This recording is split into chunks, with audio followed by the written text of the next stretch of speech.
Welcome to the Deminski and Doyle Show on demand. Thanks to our sponsor, New Look Home Design. Home improvement made easy. Don't forget to follow this show so you'll never miss a minute. Thanks to our sponsor, The Men with Tools. Worry-proof window and door replacement. Real lifetime warranties. Visit themenwithtools.com. New Jersey 101.5. Parks Casino and Sportsbook, New Jersey chime time is 2:09. And, we got a couple of glitches going on here, but things sound a little different today. We're just going to persevere. Kylie is actually in with me today. Hey. Hey. And I'm Jeff Deminski. Our phone number is 1-800-283-101.5. You got to love technology, though. Oh, God. Yeah. Especially in this building. You know, the very first time I had a car many years ago that had cruise control, I was taking it down to Virginia where I was moving, and I was afraid to use it. Wait, and I was young. I mean, like, when you're young is when you're supposed to embrace technology. Yeah, wait, why? How could it have harmed you? I don't know, because, I mean, I'm old enough. I mean, you're younger than me. I'm old enough where, you know, cruise control was somewhat new, or at least new to me. I always had, like, 12-year-old cars, you know what I mean? Dang kids in their cruise control. I know, it makes me sound ancient. I know. But you got to realize, I'm talking like, you know, I'm like 19 or something like that. And, I was afraid to turn the damn thing on. So, yeah, technology just baffles me, man. Anyway. And that's why I'm the one behind the board. Yeah, our phone number is 1-800-283-101.5. Hey, a couple of things that are happening around the world and around the country today. This is big. Spain, Norway, and Ireland announced plans to recognize a Palestinian state, which is huge. And in another big announcement proving that they're on the wrong side of history, those nations also recognize Die Hard as a Christmas movie. They're in the right direction. No. And this was kind of crazy. It's all settled now, but the Republican National Committee headquarters in Washington, D.C., they went under a lockdown this morning after someone had sent vials of blood to the building. Oh, they got my blood? And the lockdown was lifted when it was determined the blood was Joe Biden's and intended for the Alzheimer's clinic next door. Jeez. So everything is fine. The lockdown was lifted. And here in New Jersey, there's a lot that we got to get to. There's a lot to talk about. One of them, and we had talked about this not terribly long ago, but there's so many funny jury stories coming up in the news between Trump's trial and between Bob Menendez's trial. I want to revisit this subject later on at some point about New Jersey possibly allowing ex-cons to serve on juries. Okay. Now, here's my take on that. I mean, we'll talk about it later, but if you're guilty, absolutely you want ex-cons. If you're not guilty, that's the last thing you want is an ex-con on your jury. Like, you don't want that if you're not guilty. No. But if you are guilty, I don't think I want an ex-con sitting there. We'll get into it. No, I mean, I do. If you are guilty, I do want an ex-con sitting there. Anyway, our phone number is 1-800-283-101.5. Would this bore you because of your age? What? Greatest albums of all time. No, of course not. Would that bore you? No. Well, again, the age thing, right? What? You think people my age have never heard of an album? No, I'm not saying you never heard of an album, but isn't everything today for many, many years now all just digital downloads and you just getting one song at a time? You're not really all like hip on entire album releases? I don't know. If you're a big fan of the band, of course you're going to download the album. When's the last time you downloaded an album? Like an entire album and not an individual song? Well, are we counting show tunes? No. Oh, boy. We're counting real music. Okay. Well, okay. I'm kidding. What a swipe at show tune. Then I think it would be Some nights I stay up, cashing in my bad luck. Fun's Some Nights. I call it a draw. This album slaps. Some nights I wish that my And when was this? 2012? Okay! You're almost proving my point. The last time you downloaded an entire album was 12 years ago. And what, you were in college? I still downloaded it. Okay, but see, this is my point. So, I mean, you're a woman in your 30s now. If you were in your 20s, now you're going back to high school or even middle school. So I'm not wrong about this. No, here's where I staunchly disagree with you. What? Taylor Swift's Tortured Poets Department. You downloaded it? I think a lot of people my age did, and a lot of people in other age groups did. I listened to. Did you download it? I listened to it. Did you download it? I'm not a big downloader. I'm afraid of Apple Music still. Okay. See? I'm just saying, I'm old enough. Oh my God, I'm old enough that I would do the vinyl. I mean, even before cassettes and CDs were the thing. I'm old enough that, like, when I was a teenager, they had freaking vinyl, man. You'd go to the store, and the one thing that was cool about vinyl was, and you already know what I'm going to say, like the album art, the cover art, it's not the same on a little CD. And you got all the liner notes where they don't have the room in a CD, or it's like one of those endlessly folding out things like a CVS receipt. Oh, you know? God. Right. Don't miss those. Right. So, I mean, I feel like if you're a little bit on the older end, you would remember albums better, and maybe you'd appreciate this. But, okay. I think you're discounting a lot of 20 and 30-somethings. We're still listening to albums. Okay, so here's what I want to know. In your opinion, at 1-800-283-101.5, greatest album of all time. That's a tall order, I realize, because there are so many great albums. Just in your opinion, the first thing you think of when I ask that question, call it into us. Yeah, you could have more than one, but the very first one that you think of, greatest album of all time, what would it be? 1-800-283-101.5. Reason I'm asking is there's an album that it was pretty darn good. I'm not going to say it was the greatest of all time, but it's about to have its 40-year anniversary, and it's our own, New Jersey's own Bruce Springsteen. Born in the USA, this is going to make some of us feel old, turns 40 years old on June 4th. Wow. 40 years old on June 4th. Dang. You going to do your Bruce impression? Nah. Okay. No, that would be dumb. In a dead man's town. That's me being dumb. 40 years. Wow. And by the way, I have a total aside on this. Okay. This song, it's one of the greatest songs as far as getting the most information out in as few words as possible. Elaborate. Like, okay.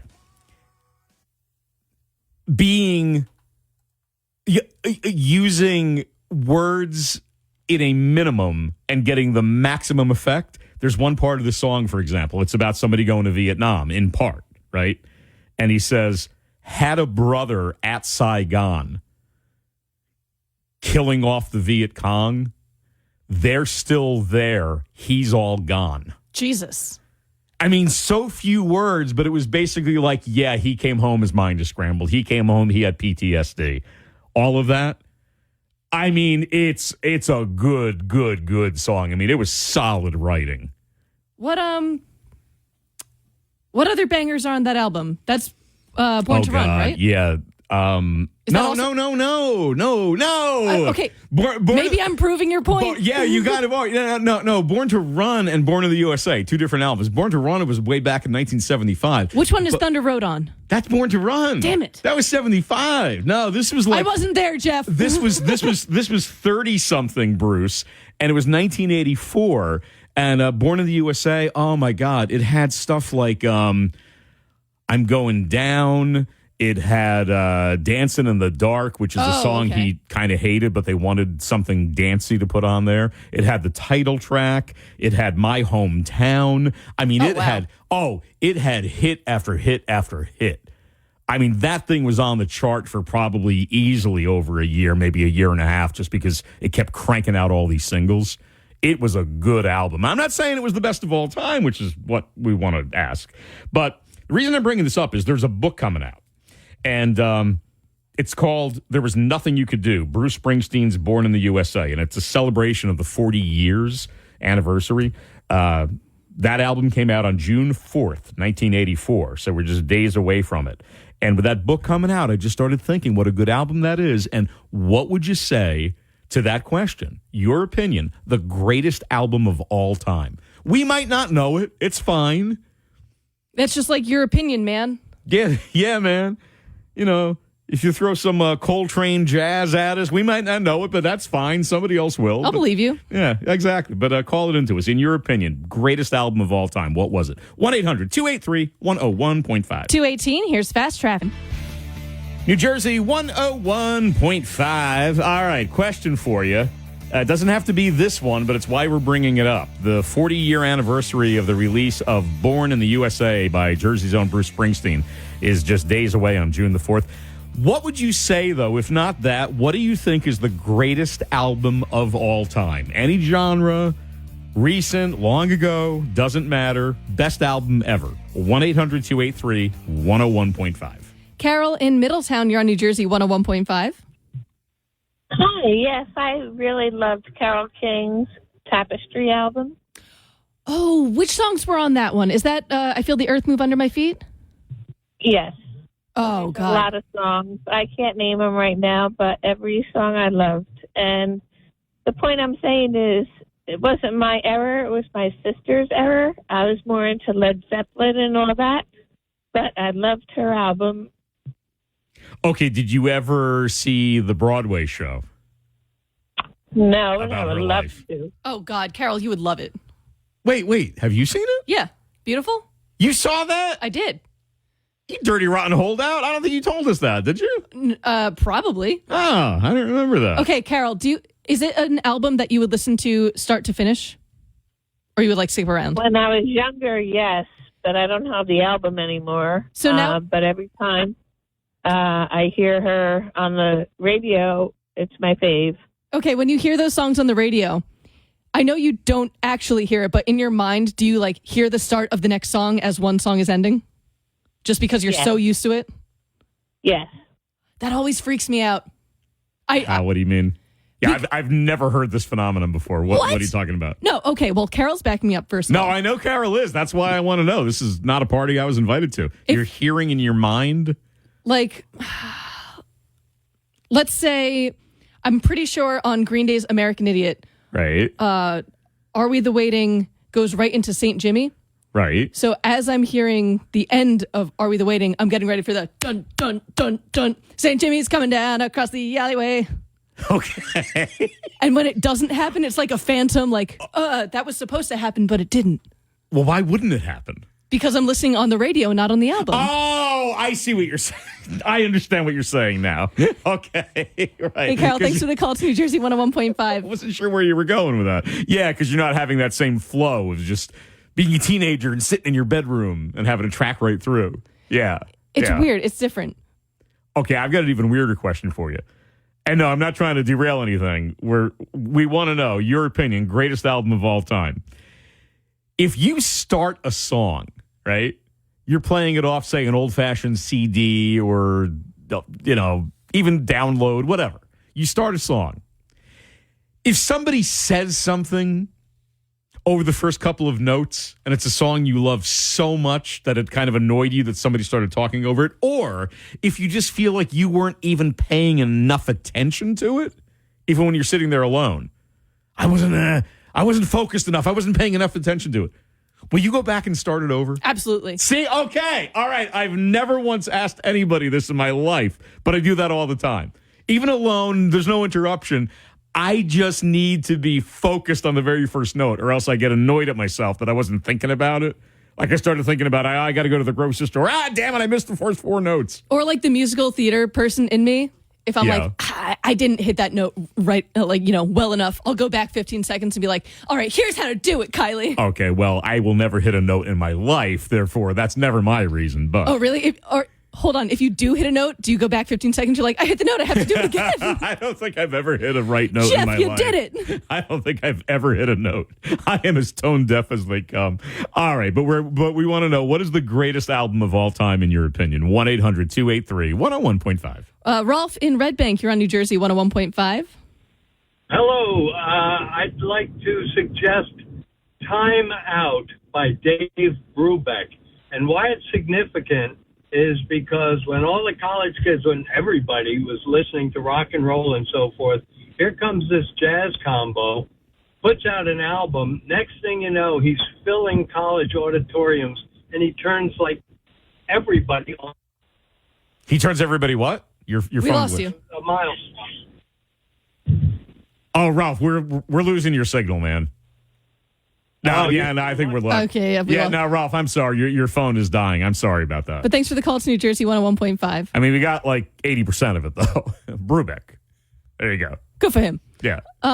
Okay. Are you a Green Day appreciator? I don't know this actually. Not to the level you're going to be looking for. I do, but I could not tell you all the tracks on every individual album or anything like that. I am not. I don't dislike them in any way. Because I had just mentioned the Are We the Waiting, St. Jimmy. Right. For my money, American Idiot is a great album. I know a lot of people became haters, like, Green Day sold out. They were good before that. I think that album slaps to high heaven. Oh, I thought you were going to say haters because of American Idiot, what it was actually representing, that song. Oh, no, people just hate on that album for, I don't know, some reason. But Jesus of Suburbia, Not punk banger. enough, basically? Not punk enough? I guess. Yeah. I don't know. I never understood the hate for that album. It was like more pop, less punk, something like that. But I feel like punk is calling George W. Bush an American Idiot. That is punk, right. So I don't know. I don't get the hate, but I think that album, You think that might be the best album of all time, yeah? I think it's among them. Okay. It's like, if you go song by song, Yeah. they're all, ugh. Yeah. Okay, well, I know what I'm listening to on the way home. Steve Trevelise. Yeah. And when you get home, then American Idiot. Right. Patty in Millburn, you're in New Jersey, 101.5. Hey, Patty. Patty, you with us? I don't know. That's a pretty dead line. Let's try that is. Let's try this, Pat. Hey, you there? Pat in Keyport? No Pat in Keyport? All right, we'll figure this out. Okay, well, actually, this is weird. We have two Pats in Keyport. This is unusual. Let's try Pat, Keyport alternate. We have 1,000 Pats on the line. Yeah, really, I don't know what's happening. This topic is big with Pats. Hey, Pat, how you doing? You there? I am. Can you hear me? Yeah. hey, what's up? Yeah, we finally hear somebody. Very good. Very good. I would say the album that had the biggest impression was Guns N' Roses' Appetite for Destruction. There's nothing wrong about that whole album. I like the way of phrasing that. Nothing wrong with it. Yeah, nothing wrong with it. No, I mean, that's that's hard to argue with. Well, and it's kind of impossible to really truly pick the greatest of all time. You've got to be so over the top passionate about one particular band, but that's definitely a great one. Right. Yeah. Yeah. And if that's the first one that came to mind, then that's yours. Yeah. Yeah, for sure. And then for being a debut, I mean, that was amazing. Right. Yeah, there's a couple of usually, darker, lesser known ones leading up to the big ones. All right, hey, Pat, thanks for calling New Jersey 101.5. We want to know, with the upcoming anniversary on June 4th of the release of Born in the USA, this will make you feel old. 40 years ago, Bruce put out Born in the USA. Oh, wait. I have to ask. Jen, did you get Bruce anything? Are you guys celebrating the anniversary? We'll be celebrating privately. Don't worry. I have a plan. Well, Jen actually did privately hang out with Bruce and Patty and everybody I did. backstage. Yeah. That was at New Jersey Hall of Fame. That was a New Jersey Hall of Fame ceremony back in October, yes. Very happy for your anniversary, Jen. Thank Congratulations. you. Thank you, Kylie. Yeah, see, you think you're joking, but no, she actually has connections. Oh, I know. All right, so we're talking about greatest album of all time. What was it? 1-800-283-101.5. New Jersey 101.5. There is a book coming out. How many books have been written about Springsteen in one way or another? How many of them have you read? Not nearly as many as you would think. Really? Yeah. Oh, what, are you busy with like 1,000 children? Yeah. Yeah, as I have played Jules in the Crowd in in all my your life. downtime, Jeff, how many of these books have you written? My 19 children in my life. Oh, my Lord. No, but this one is about the 40-year anniversary of the release on June 4th, 1984 of Born in the USA by Mr. Bruce Springsteen. And it's been 40 years. It's crazy. Wow. And some would put that down as the greatest album of all time because it just cranked out so many hits. But then a lot of Bruce diehards are going to say, no, it was too pop. That was the album that had Dancing in the Dark. And a lot of people just hate that song. Bruce himself hated that song. Really? Oh, yeah. I guess the label it was, I guess. So you didn't read enough books. I think it was the label that wanted him to just put something a little more pop on there. And it worked. I think it was probably his biggest hit. But yeah, I guess I have the weird, like, perspective of having not known it at the time. Like, that feels pop to me just because it's been popular my entire life. Right. But if you compare that to some of his stuff from, like, Greetings from Asbury Park, where he was almost trying to channel Bob Dylan, very, very, very different. And then Bruce himself shunned that song in concert for many, many, many years. He would not play it for many, many years. But then in the last several years, he came around. And for some reason, he started embracing it, and so now he'll play it. All right, so anyway, doesn't have to be anything about Bruce or not even a Jersey artist, just your opinion, greatest album of all time. 1-800-283-101.5. Eric in Freehold, you're on New Jersey 101.5. Hey, how you guys doing? Okay, a freeholder, so you're probably agreeing with this Bruce thing, right? No, I'm not. Really? What do you think is the best album? My brother went to school with him, and I remember as a kid going over to Bruce's house and listening to them play. Wait. You were in Bruce Springsteen's house? In his garage, actually. That counts. No kidding. And this is, of course, obviously, nobody knew anything about him blowing up eventually. He was just some long-haired kid. Exactly. That's I'm nuts. not saying he's a bad musician, but he never really impressed me. Wow. Hot take. Was he at least kind of like a nice guy, or did you find him to be annoying? He seemed pretty nice. Okay. Yeah, he was kind of personal and all. Okay. But, just not your cup of tea. All right, so what would be the greatest album of all time? Actually, I have a tie. Okay. The first one being Emerson, Lake and Palmer, Pictures at an Exhibition. Mm-hmm. And the second one being Pink Floyd, Dark Side of the Moon. Oh. I got to tell you something about Dark Side of the Moon. You can tell I'm more of a Pink Floyd fan than the other. But talk with me. Yeah. That Pink Floyd album, it's like you can't listen to just one song off of it. It's like meant to be played beginning to end, I feel. Exactly. Yeah. Exactly. But I'm a drummer, so I learned, my talents way back in the 70s with prog rock bands. Right. And I'll tell you, ELP and Pink Floyd were the major influences upon me. What did you think of The Wall? I love it. Oh, you do? Okay. He's a stan. I love it. Yeah. No, me too. That might be up there as one of my favorite. Yeah. Eric, thanks for the call. Did you ever just sit? I can't believe he was in Bruce's garage. Yeah, isn't that crazy? But when you've done a thing like that, it was nothing at the time, so it's nothing now. Like, yeah, the guy went on to be famous, but because he knew him he just thinks of him as that guy in the garage. You know what I mean? It's not that big of a deal. I have a very, very lesser version of one of those. What's that? Do you know, probably not, the band The Front Bottoms? The who? The Front Bottoms? No. Right. Is this where I'm too old again? Okay. Yeah, 30-something, indie fans are like, The Front Bottoms. Okay. So all too listening know what I'm talking about. Right. Very few. Right. But yeah, they were friends with a friend of mine in high school. So I one time played beer pong with them. Uh-huh. And that was cool for some people in college. Uh-huh. And not cool for anyone in this room, apparently. How many albums have they sold? I don't know. I haven't thought about them until exactly right now. Okay. So what do you think is the best album of all time? To the Front Bottoms. 1-800-283-101.5. Danny in Toms River. You're in New Jersey, 101.5. Hey, how you doing? Can you hear me? Yeah, Danny, what's up? And if you say Front Bottoms, I'm going to fall out of my chair right now. No.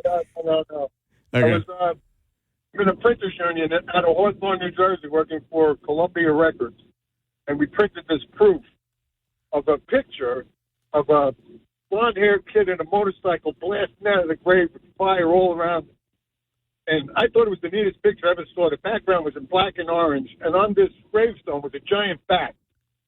So I took about 40 of them home and gave them to all my biker friends. They loved it. A couple of months later, around September, Meatloaf come out. Bat out of hell.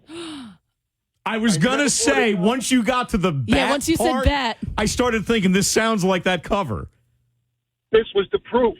It had nothing on it. It was just a picture. We had to get an okay. A couple of months later, the album. Awesome. I never heard of them. Right. Never heard of them. Never heard of a song. I bought the album. It's the best thing I ever bought. Every song was great. Every song on that was amazing. Every single song. I think Danny wants to hear our rendition of Paradise by the Dashboard Light. I don't think he does. Danny, no, definitely agree on that album. It's great. Thanks for the call. It's New Jersey 101.5. Wow. All right. We're having some fun here. We're just talking about the best album ever, in your opinion. 1-800-283-101.5. New Jersey 101.5. It is 2:51. Kylie's in with me today. We've got Jen's news at the top of the hour. And, of course, all your traffic and weather throughout the afternoon. You know when that's going to be really important is on Thursday and Friday with everybody's getting the hell out of Dodge. See ya. Yeah, exactly. Yeah, they're saying there's going to be record traffic, they believe, Oy. going into the weekend. Well, Tom and Joe will have us posted. Yeah.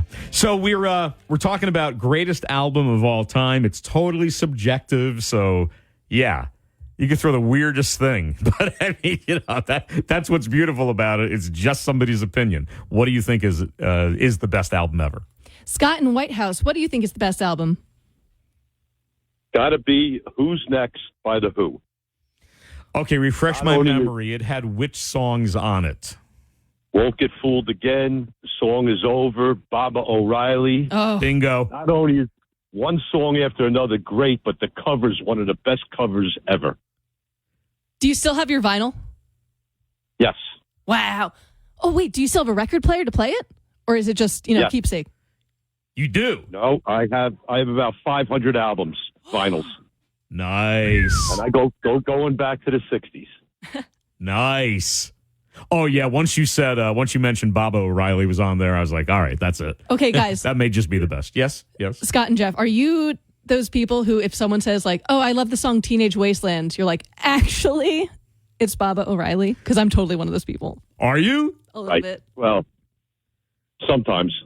Yeah, it probably depends. Right. Like, if it's your boss, you don't want to embarrass them. But if it's a buddy, you'll be like, hey, jackass. It's one of those songs that the title is never said. Actually, that's not the name of the song. It's Baba O'Reilly. Yeah, exactly. Scott, thanks for the call. It's New Jersey 101.5. Turn into nerdy Steve Urkel on them. Yeah, no one else saw it, but I pushed up my glasses. Exactly right. Mike in Franklin Park. You're on New Jersey 101.5.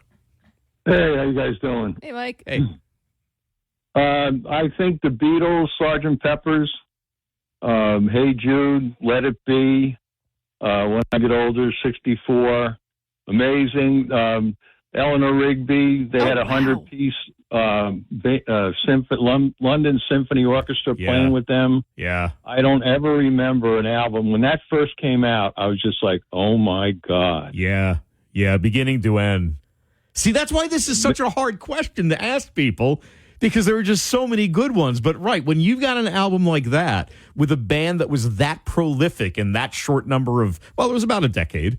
I mean, that one really stands out. I mean, every song he named as not like an entire, like, I like the Beatles, but I'm not like a Beatles stan. I recognize all of those. For all of those to be on that one. All those to be on one album is insane. Yep. Mike, great choice. Thanks for the call to New Jersey 101.5. Yeah, when an album almost comes off like a greatest hits before they were even hits. That's what it sounded like. Exactly. That's saying something. That's wild. Exactly. Okay, Dale in South Plainfield, you're on New Jersey 101.5. What do you think about the best album? Hey, guys. I preface this by saying I am a huge Bruce fan, always have been. I disqualify Born in the USA only because of Dancing in the Dark.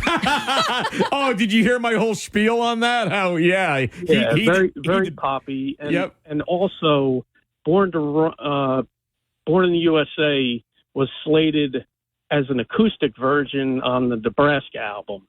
So I disqualify it for that as well. Well, it was It was supposed to be a very kind of dark song, which I've seen him do it in the dark manner in concert. Whole different vibe to it. Yes. He's done it in that manner. And to me, Born to Run is a much better album. Born to Run, the song being the least of the songs on that album. In my Really?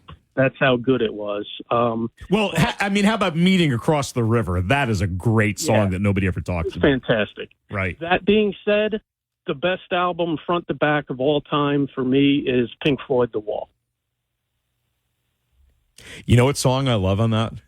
I mean, there's so many, but Mother, do you think they'll drop the bomb? Oh, my God, it's so good.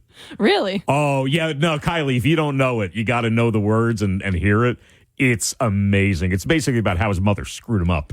I'm unfamiliar, but I'll have to look it up. Yeah. Dale, thanks for the call. Okay, so coming up, Jeff is going to explain why I'm apparently a sociopath, but that'll be after the news coming up. Oh, no, don't undersell that. No, I have a point here. Oh, okay. I can't wait to hear it, Jeff. I do. News is next on New Jersey 101.5. All right, and spring, of course, is going on, and you got summer just barreling down right at you. And if you're trying to get back outside to do all those outdoor things you love, but pain is holding you back, don't waste another summer. You can fix all this if you go to the right place. And I'm telling you, Trinity Rehab is not like other places that you've heard of. No prescription needed, same-day appointments, fast results. Because when it comes to physical therapy, they have technology the other guys usually never do.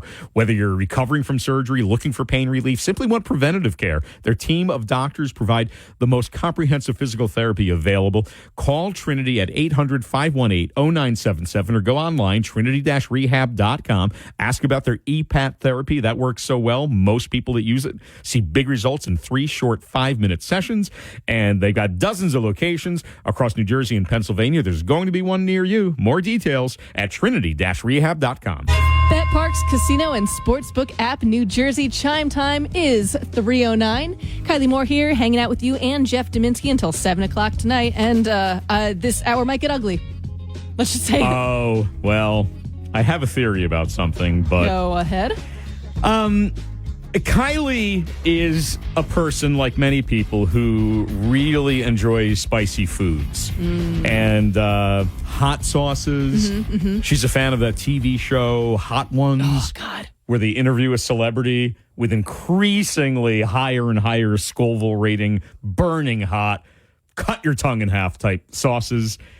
And to see if they could still maintain their composure during an interview. It's a very, very, very good show. Oh, we love it to the point where my family and I did one for my mom's birthday one year. Yeah, you told me about that. I know. The only time I've ever seen my sister drink milk. So her whole family, apparently, to varying degrees, they love their spicy stuff. I don't. To me, I could have a certain mild ranch dressing that suddenly seems spicy to me, and it will start to hurt. And Kylie, when we found out we're doing this today, she says, hey, you want to talk about, because I know this is one of your favorite things, you want to talk about spiciest thing people ever ate? Well, you also had that article about the spicy chicken. Right. The Nashville-style hot chicken trend that's going on in New Jersey. That's what made me want to talk about it. Yeah. The pictures, it looks so good. See. And whether it's, the food itself, whether it's a pepper, whether it's the sauce, what is the spiciest thing that you ever ate? And if you're hip enough into the whole spice thing to know about the Scoville scale, the hundreds of thousands versus the million or whatever, you could throw that at us as well. But then we got more interested in talking about this when I offered up my theory. I have a theory. People like Kylie, I have noticed, that are really spice lovers, there's a bit of a sociopathic tendency in them. Oh, boy. No, where they enjoy taking somebody like me who is not good with spice and getting them to try spice. Because for whatever reason, and we want to know if you think that this is valid. I think it's absolutely valid. Spice lovers love seeing non-spice lovers in pain from spice. They love seeing us try it. They laugh. They point. It's very entertaining. It is entertaining. So you admit it's a sociopathic tendency among people who are really hardcore spice lovers that they like seeing others in pain. I'm sorry, I find you entertaining, Jeff. And so then you admit this is true? Yeah. What is it with you guys? It's Why? It's funny. How is it funny? Because, I don't know, you start sweating, you start burping, you start screaming. It's hilarious. Why don't you just throw me in a pit and go back and pet your little dog Precious, and I'll call you Buffalo Bill? Jesus. I've been waiting for you to offer that, but okay. No, but I mean, seriously. But for what it's worth, I also enjoy watching myself go through that. So I don't know what that means. Okay, so maybe it's not just sadism. Maybe it's sadomasochism. Yeah, however we want to label it. You also enjoy your pain as well? Yeah, that's why I'm doing it. I don't understand that. So people who love spice, and jump in here with anything you would like to say at 1-800-283-101.5. If you guys really, really are into spice, it's not about flavor then. No. It's totally about how much pain you can withstand. Disagree. Well, I've never gotten flavor. I've only gotten pain. Both can be true. Okay. Then there are other ways to get flavor, but not other ways to get that sort of pain. Isn't it the pain that's the primary reason you're doing spice? If you're saying that you enjoy, right. If you're saying that you're enjoying sweating, you're enjoying turning beet red, you're enjoying feeling your tongue as if it's like getting cut by a razor blade or something. I need some hot sauce like right now. Because you're enjoying the thought of this. Yeah. See, you got a problem. No, you've got a problem. Anybody who is that into spice, you're a sadist. And a masochist. You're both. You are a Am I right or am I wrong about this? And I'm sincerely asking. I don't think I'm wrong. I've never heard any theories on it. I've never heard any studies on this. But there is something about people who are very into spice. They want to give it to the person at the table who is the least good with spice. Well, yeah, you don't want to watch someone eat something and be like, oh, that was fine. It's more fun when you have someone eat something, they're like, ah! Why? Ah! Would that play in any other way? Would you just like to go over and like slap him in the face? I mean, this whole pain thing as entertainment. I don't get it. Look, I'm sorry. Maybe someone else who likes spice can explain it better than me. It's just fun. What about that company? Okay, you're going to remember. Is it a White House Station? Oh, White House Station hot sauce. Yeah. White House Station hot sauce. Okay. I know that they are listeners of the show. And it's a New Jersey company, right? Mm-hmm. Okay. And they've got all kinds of crazy hot sauces, some of them very, very high Scoville ratings, Oh, right? that there Carolina Reaper sauce, baby. Yeah. Mm-hmm. All right, what? Is that one of the worst ones? I mean, worst meaning most painful. Yeah, that's the hot one. And that's what you like? Uh-huh. You like the one that was the most painful? That and the savory habanero. Okay. Companies like that, people like that you're into it that much, can you explain what the allure is? 1-800-283-101.5. Why do people enjoy spicy foods? It's just fun. And is it true that other cultures by design, by DNA maybe even, can withstand spice better? Or is it just what they grew accustomed to growing up? Oh. Like Indian people. I think there's something there. Well, which? By DNA or by just being accustomed to it from youth? Being accustomed to it. Okay, so it's not a physical thing. Purely based on the woman who took care of my grandfather in his final year or two. Yeah. She was African, and she would make this really spicy sauce that she would put on just everything. Right. And the first time that my mom went to try to put some on her dinner, Mary was her name, she goes, no, Kathy, you cannot do that. You're not African. Oh, no kidding. Yeah. She wasn't used to it. She stopped her. Her exact words, my mom was like, yeah, but I like a spice. Like anytime my mom goes to an Indian restaurant or something like that, they'll say what level of spice? And she's like, hot. And they're like, but you're white. And she's like, yes. No kidding. Yes, I want hot. They've actually pointed that out. I have seen You're not the right culture for this, they'll say, basically. A specific Mexican restaurant in Freehold, I've witnessed this happen to my mom many times. Double digits. Well, then what happens? Will she try it anyway and she's okay with it? She knows full well what she's getting into. And she's she's good with it. Give me the hot. Gotcha. But most white people would not be. According to them. In their experience. Right, yes. Right. Oh, that's interesting. Oh, wow. Yeah, across several races, I have seen my mom be called too white for that spice. No kidding. And she handles it. Oh, man, I never... Okay, well, what about you personally? What is the spiciest thing you ever had? Oh, probably a Carolina Reaper. I'm trying to remember which pepper made me throw up. And you're not talking about a sauce. You're talking about the actual pepper from a garden? Yes, like a fool, Right. I just bit into a pepper, and then I had to chug so much water that my body rejected it. And this was in the building, actually. So in one of the bathrooms in the kitchen area, I was just vomiting water and pepper, which Okay. sucks because then that's the pepper coming back up. Oh, painful. All right, but don't they say that if you got something really, really spicy and you can't handle it, don't they say water is the worst thing? Don't they say that dairy is the thing to do? Get milk? Because water actually just makes it burn more? Yeah, I'm not drinking milk. Why? But what is it true that water makes it worse? Apparently. Well, then why would you do water? Eh, And why would you not drink milk? I don't want to mix milk and spice. But I don't know. Does that actually help? Someone tell me. Because I've never actually tried it. Okay, I'm the novice with all this. She's more the expert, but we want to talk about this. When it comes to spicy stuff, all right, what is the spiciest thing you can ever remember trying? And is my theory true? Do people who love spice love to make fun of the people who are bad with it by getting them to try something? Oh, my daughter has done this, and I'll tell you about that later on. But you and my daughter have something in common. Good for Mina. No. All right, 1-800-283-101.5. Here's Fast Trap. It is 3:23 on New Jersey 101.5. And, okay, apparently I'm a sociopath, according to Jeff, because I think it's fun to watch. You know what? No, I take it back. Obviously, it's fun to watch people eat spicy things. That's the whole premise of Hot Ones. So don't act like it's just me. Isn't it fun to have people who enjoy spicy things? If they don't actually enjoy spicy things, why is it fun to watch them in pain? Because they lose their minds. Well, right, yeah, right, because they're in pain. You're enjoying seeing somebody in pain. That's my point. Okay, so is every other person who watches that YouTube channel.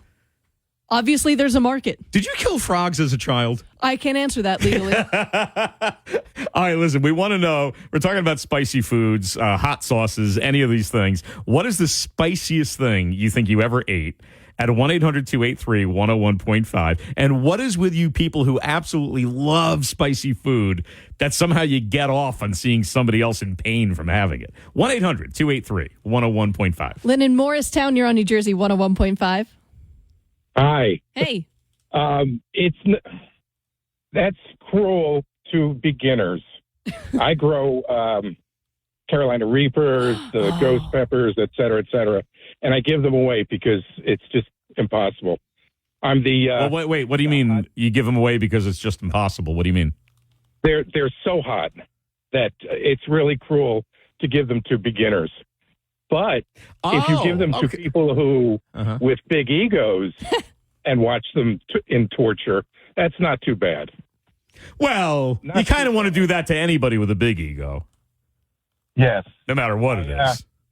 I used to work with a Jamaican guy who poo-pooed all of my growings, and I brought him a few, and let's put it this way, he was very impressed.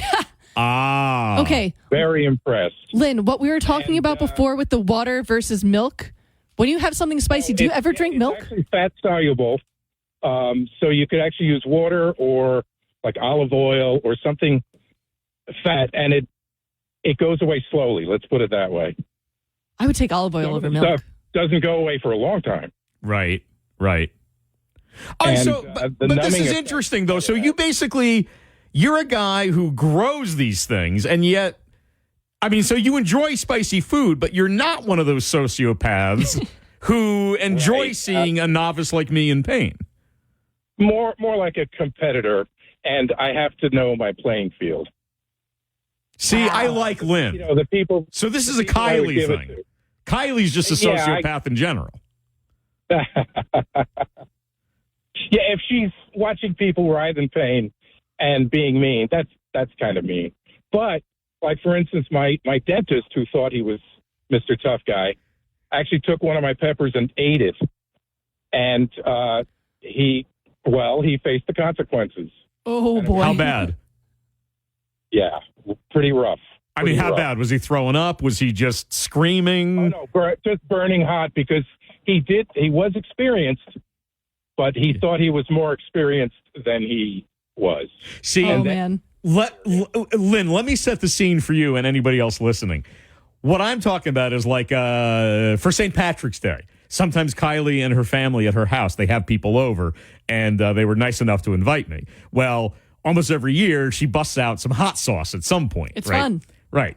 And so I'm there saying, I'm not good with spice. Like, I'm the opposite of what you were talking about, Lynn. I'm not saying, oh, yeah, your stuff is nothing. No, I'm actually admitting I am not good with spice. I'm going to be in pain.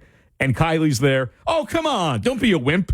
Come on. Just try some. I'm telling you, it's going to hurt. Nah, it'll be fine. Come on. And then when I do it, because she always talks me into this nonsense.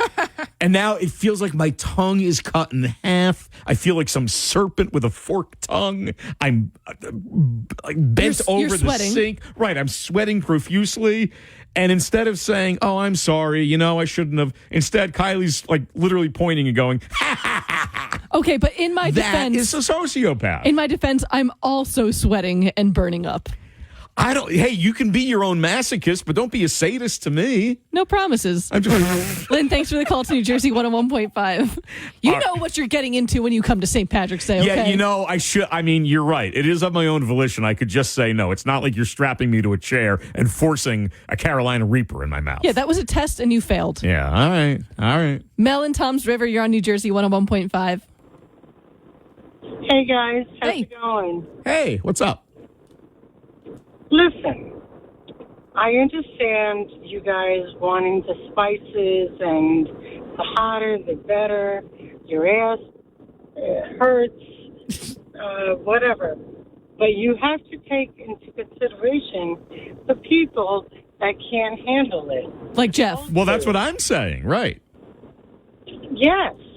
And people have no inclination how painful it is. So you're not good with spices? No, not at all. What's the spiciest thing you can handle, do you think? Like, are you not even good with, like, red pepper flakes? No. Hell no. Wow. It is so absolutely painful that I have to lay down a whole day, waste a whole day. That's why I don't go to restaurants anymore, because you don't even know what they put in, spaghetti sauce, let's say.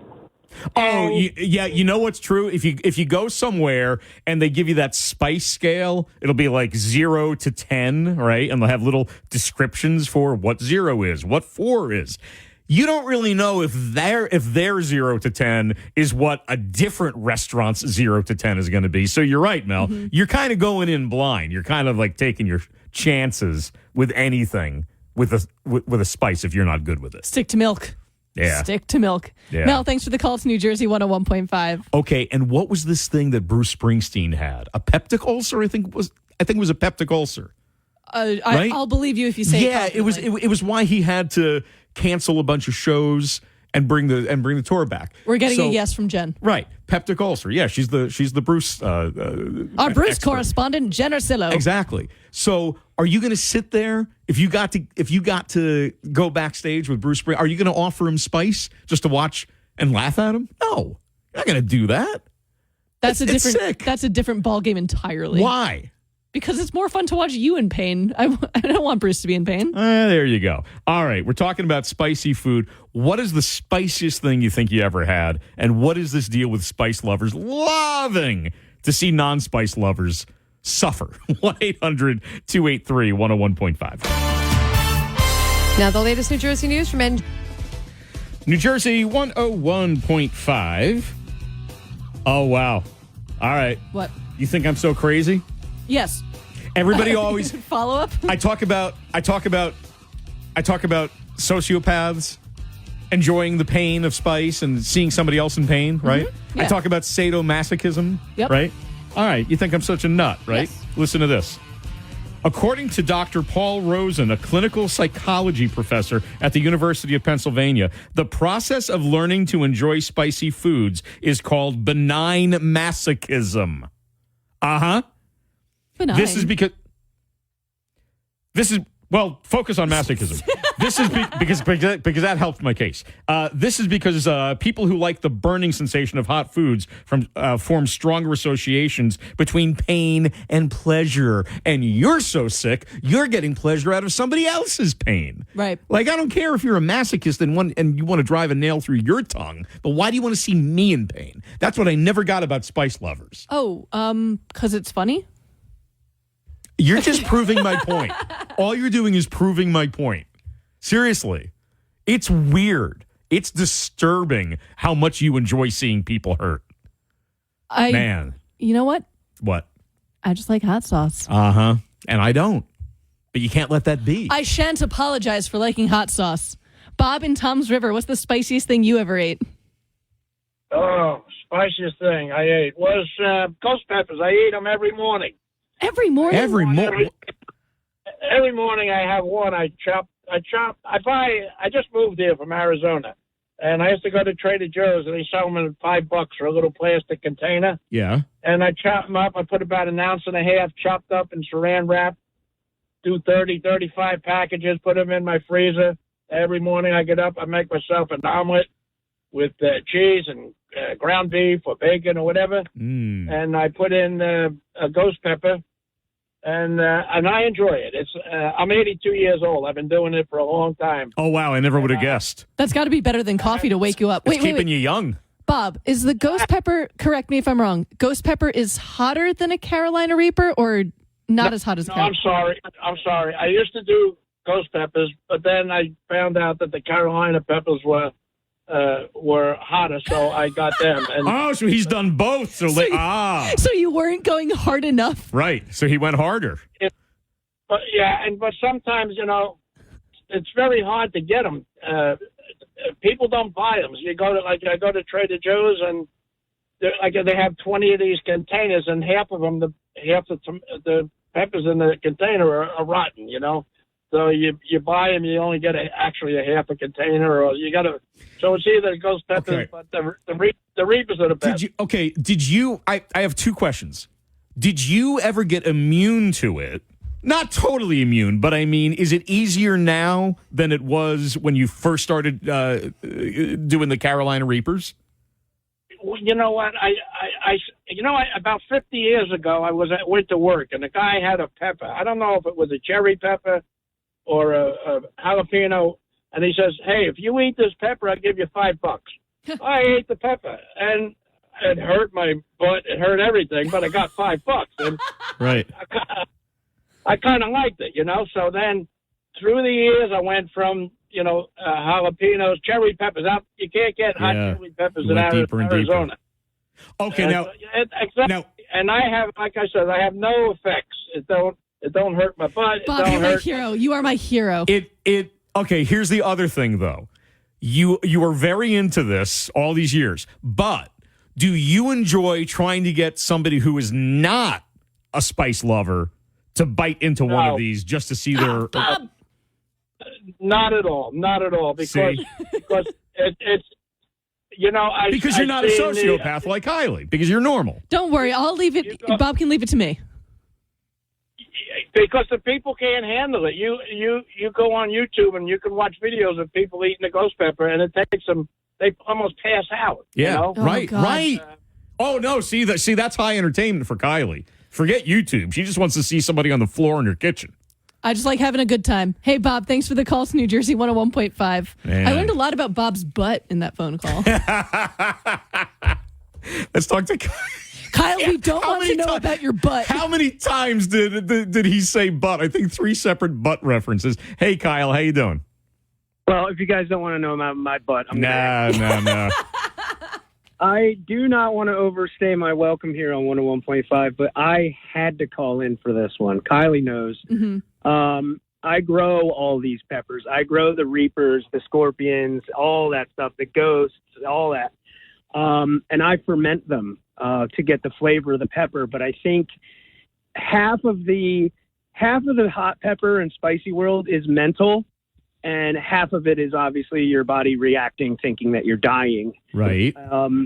But I can eat the Reapers and the Scorpions and the Ghosts and all that stuff because I've you kind of develop a tolerance to it. But the first time I ever had a Carolina Reaper, it's like an out of body experience, like not in a good way either. It's like it's like a psychedelic trip. Your body has no idea what to do. It's your receptors like completely freaking out. Are you wait a minute, are you being overly dramatic, or are you actually saying that you had a little bit of like a hallucinatory effect? No, that happens. That's a big part of it. Like that's a part of it. Now I can eat one and I can distinguish, the difference, because there's different types of ghost peppers, different types of habaneros, different varieties, different colors, have different flavors. And it's really fun. I trade seeds with people all over the world, and I think that the Trinidad Scorpion and the Carolina Reaper are supposed to be, the hottest peppers in the world. They're not the hottest peppers I've had. I've had some peppers from Africa that would completely blow them out of the water. Okay, I want to go back to the because I know you're of the room, the expert on this. You have your own hot sauce. What do you think is the best for handling the spice? Because I always default to water. People say milk. The other caller was saying olive oil. How do you handle the spice? Chobani coffee creamer. It's the only one that works because it's got the most amount of actual lactose in it. A lot of people go with other coffee creamers. And if you look, a lot of the coffee creamers nowadays, they don't really have a lot of milk or lactose in them. It's a lot of seed oils and chemicals. But if you have a Chobani coffee creamer, that'll kill it a lot. You need a lot of lactic acid. Do you enjoy seeing a non-spice lover bite into something incredibly hot and watching them in pain? Do you enjoy this? So, yeah, I'm involved in a couple national hot sauce shows like Philly, Boston, Saucetoberfest, and Flemington, all that stuff. The best thing to see is a big macho dude in front of his girl like, yeah, these peppers aren't even that hot. No. But that's not even what I mean. I mean the guy who is admitting he doesn't handle spice well. He means himself. He means Jeff. Right. Like if I'm saying I'm not good at this, I'm going to be in pain, I don't want to do this, are you going to try to talk me into it just for the sick sociopathic pleasure of seeing me on the floor? No, because I don't want your text messages in the middle of the night blaming me for your diarrhea. I'm not. I don't even have your number, sir. Oh, boy. Kyle, as always, thanks for the call to New Jersey 101.5. At least we didn't hear about his tuchus. My text. Yeah, I heard about mine. My text messages. I don't have Kyle's number. But we are friends on social media, though. All right, we're talking about spicy things. 1-800-283-101.5. It is 3:52. We're going to have the news coming up at the top of the hour with Jen Ursillo. For now, we're talking about how Jeff just can't keep his cool. No, this is this is not about me. When there's a Peppy involved. I speak for many who do Oh, you're a voice for the voiceless? I am a voice for the voiceless who do not handle spice well. And I have this coworker, Kylie, who maybe it is only you, I'm noticing. Most people that are spice lovers are saying they're not enjoying seeing non-spice lovers in pain. But this is like sport for Kylie to try to get somebody she knows will react badly to the hottest pepper to go ahead and bite in because she enjoys laughing at him. I will not apologize for having a good time. Yeah, but it's at somebody else's expense. Oh, right. And, I don't care that you like spice. Oh, wait, you said your daughter does this, too. Oh, I never did tell that, did I? Yeah. Hold on. Let's talk to Judy, then we'll talk about it. Yeah, because I don't want to be rude to Judy. She's waiting to talk, and then I'll tell you the daughter thing. Judy in Mount Laurel, you're on New Jersey 101.5. I used to work at a place with a woman of Indian descent. Her husband was a chef, and she would bring things in frequently. I could never eat anything because I couldn't even, the smell would go up my nose and I would be burned. Wow, just the smell of it was, yeah, I can see it. So she brought me a special dish, something that they make and serve just to the babies. Couldn't eat that either. Even their baby food is spicy? They start them young. Yes. Right, no wonder they get acclimated. They're acclimated. Something to do with the hot climate there or whatever. But yes, I frequently would wonder if you can't be in another person's body and see what their pain level is. Yeah, right. People who if people who really enjoy it. Oh, that's so funny that even the baby food got you, Judy. Yeah. Thanks for the call to New Jersey 101.5. So my daughter makes sport of this just like you. She is also a sociopath. Mm-hmm. She will try to get me to eat these things called Takis. Now, that's probably child's play for most people. Yes. You know what they are? Yeah. Yeah, okay. Probably child's play. To me, kills my tongue. Kills it. And so she did it. I had it. She laughs. Another time she does it. I went along with it. She laughs. Finally, I wasn't going to do it a third time. And she says, oh, no, these are different. She literally lied to me to say these are different. They look the same, but they're not the spicy ones. You're going to like these. It's almost like a ranch flavor, so I have it. It was the spicy one. Yeah, not to victim blame. What? But you kind of fell for it. She lied to me. She lied to me, though. And I'm sorry, how old was she at the time? This was probably, she was like 14. You got outsmarted by a 14-year-old. Yeah, I did. All right, news is next on New Jersey 101.5. Hey, here's a limited time opportunity, and it's happening literally right now this week to make some cash. Roadshow USA is in Tom's River for 5 days. It's happening now through the end of the week, the 24th, from 10 a.m. until 5 p.m. at the Clarion. You walk in with your antiques, gold, silver, watches, anything that might be of value. You walk out with cold, hard cash. Top dollar is being paid. So why hang on to the broken jewelry, the drawer full of watches, the vintage jewelry just taking up space? Get cash now. Roadshow USA, now through Friday at the Clarion, Route 37, Tom's River. For more information, call 609-971-6559. Casino and Sportsbook, New Jersey chime time. It is 4:10. I'm Jeff Deminski. Kylie Moore is hanging with me today. Howdy. Hello.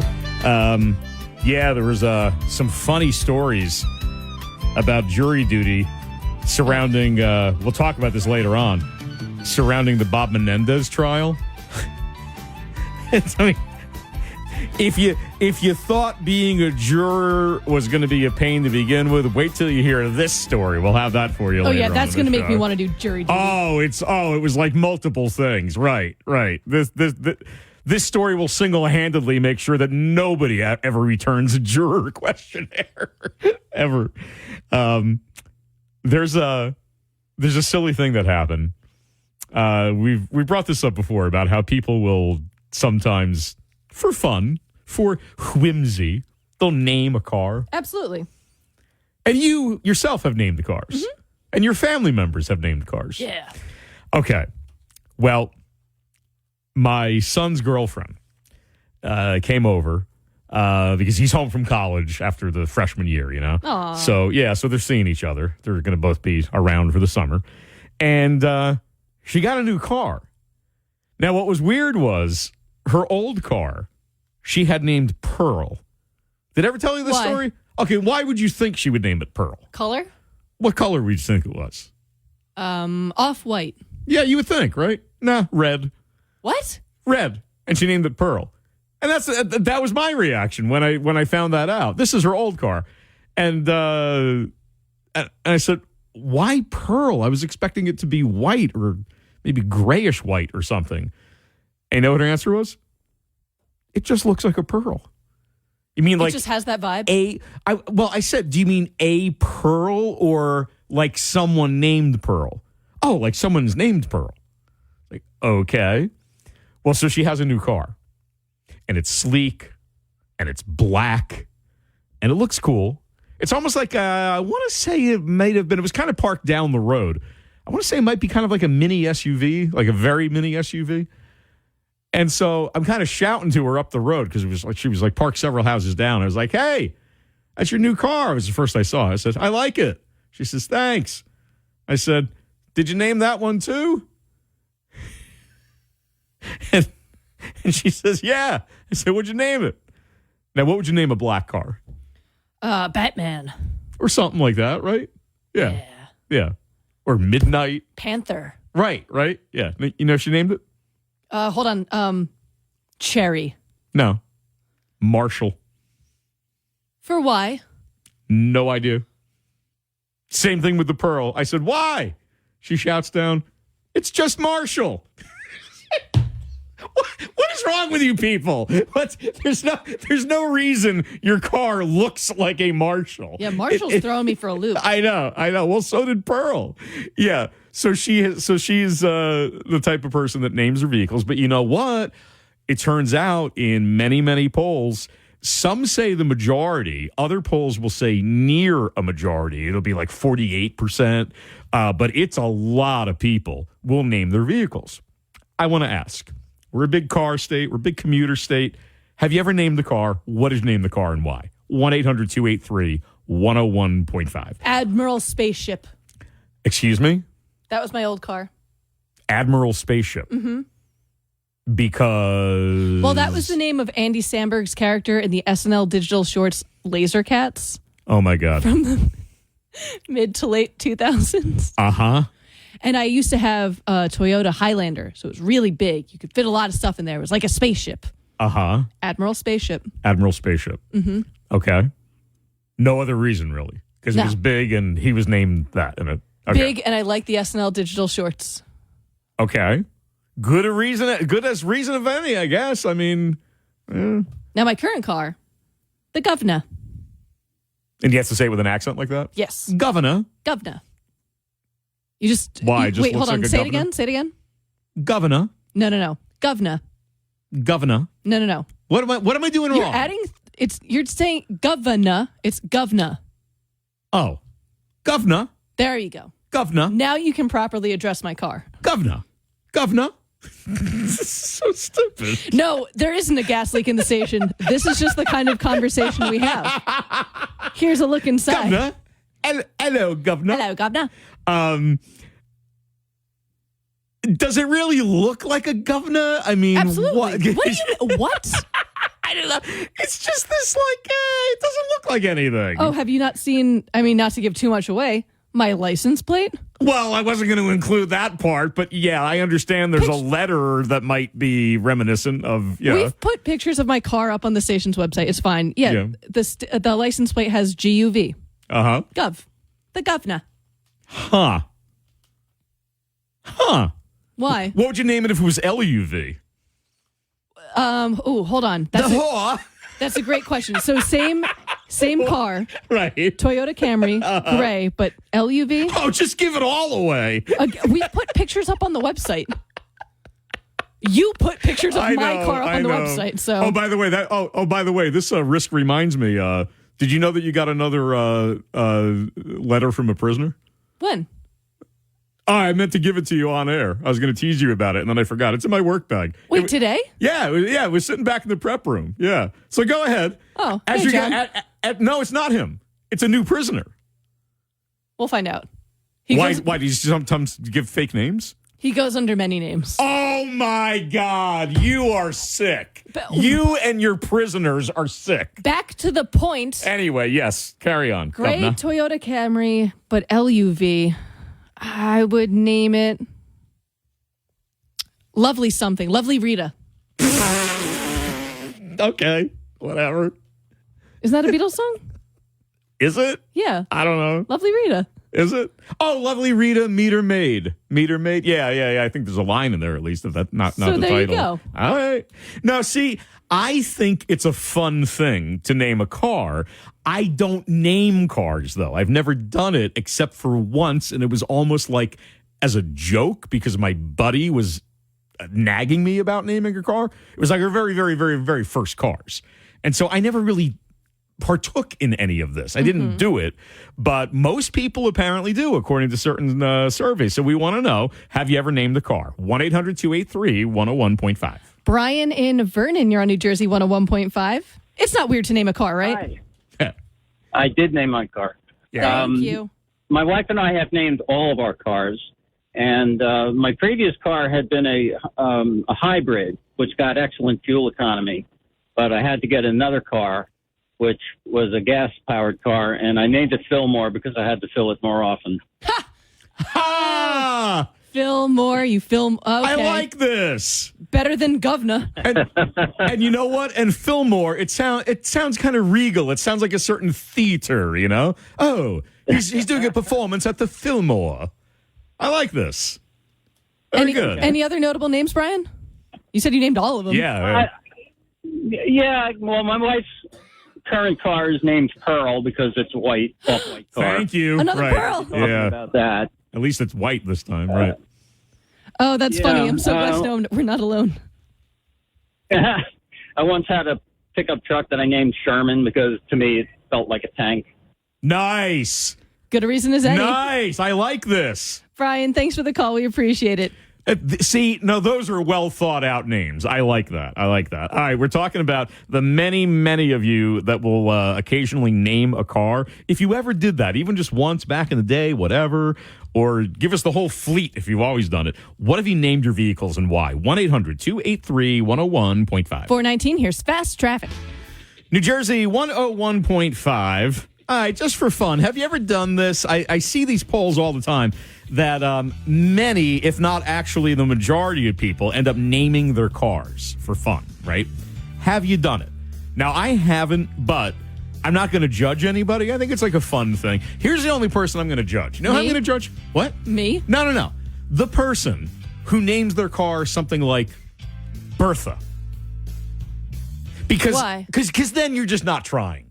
Because everybody does that. Either like Betty or Bertha. It's like one of those very, very common, or Bessie. Betty, Bertha, or Bessie. Those are like the three big ones where you put zero effort into naming your car if you come up with one of those. You're name shaming. No, only those, though. Interesting. Yeah. Okay, how about this one? What? We have an app message from Justin in Lumberton. His car's name is Clifford because it's the big red truck. See? That's based on something. That's good. You're not going to shame that one? No. He's because- safe? Right. I mean, if it was just Bessie, well, then yeah. Yeah, that's just like you're not trying. I feel like that's not as lazy as you think it is. If it was like vroom vroom, that's lazy. But Bessie, that's fine. Let's talk to Phil in Trenton. You're in New Jersey, 101.5. What's up? Hey, Phil. Not a whole lot. How's it going? Hey, Phil. What have you named? I had a truck named Betsy. No. Did you seriously?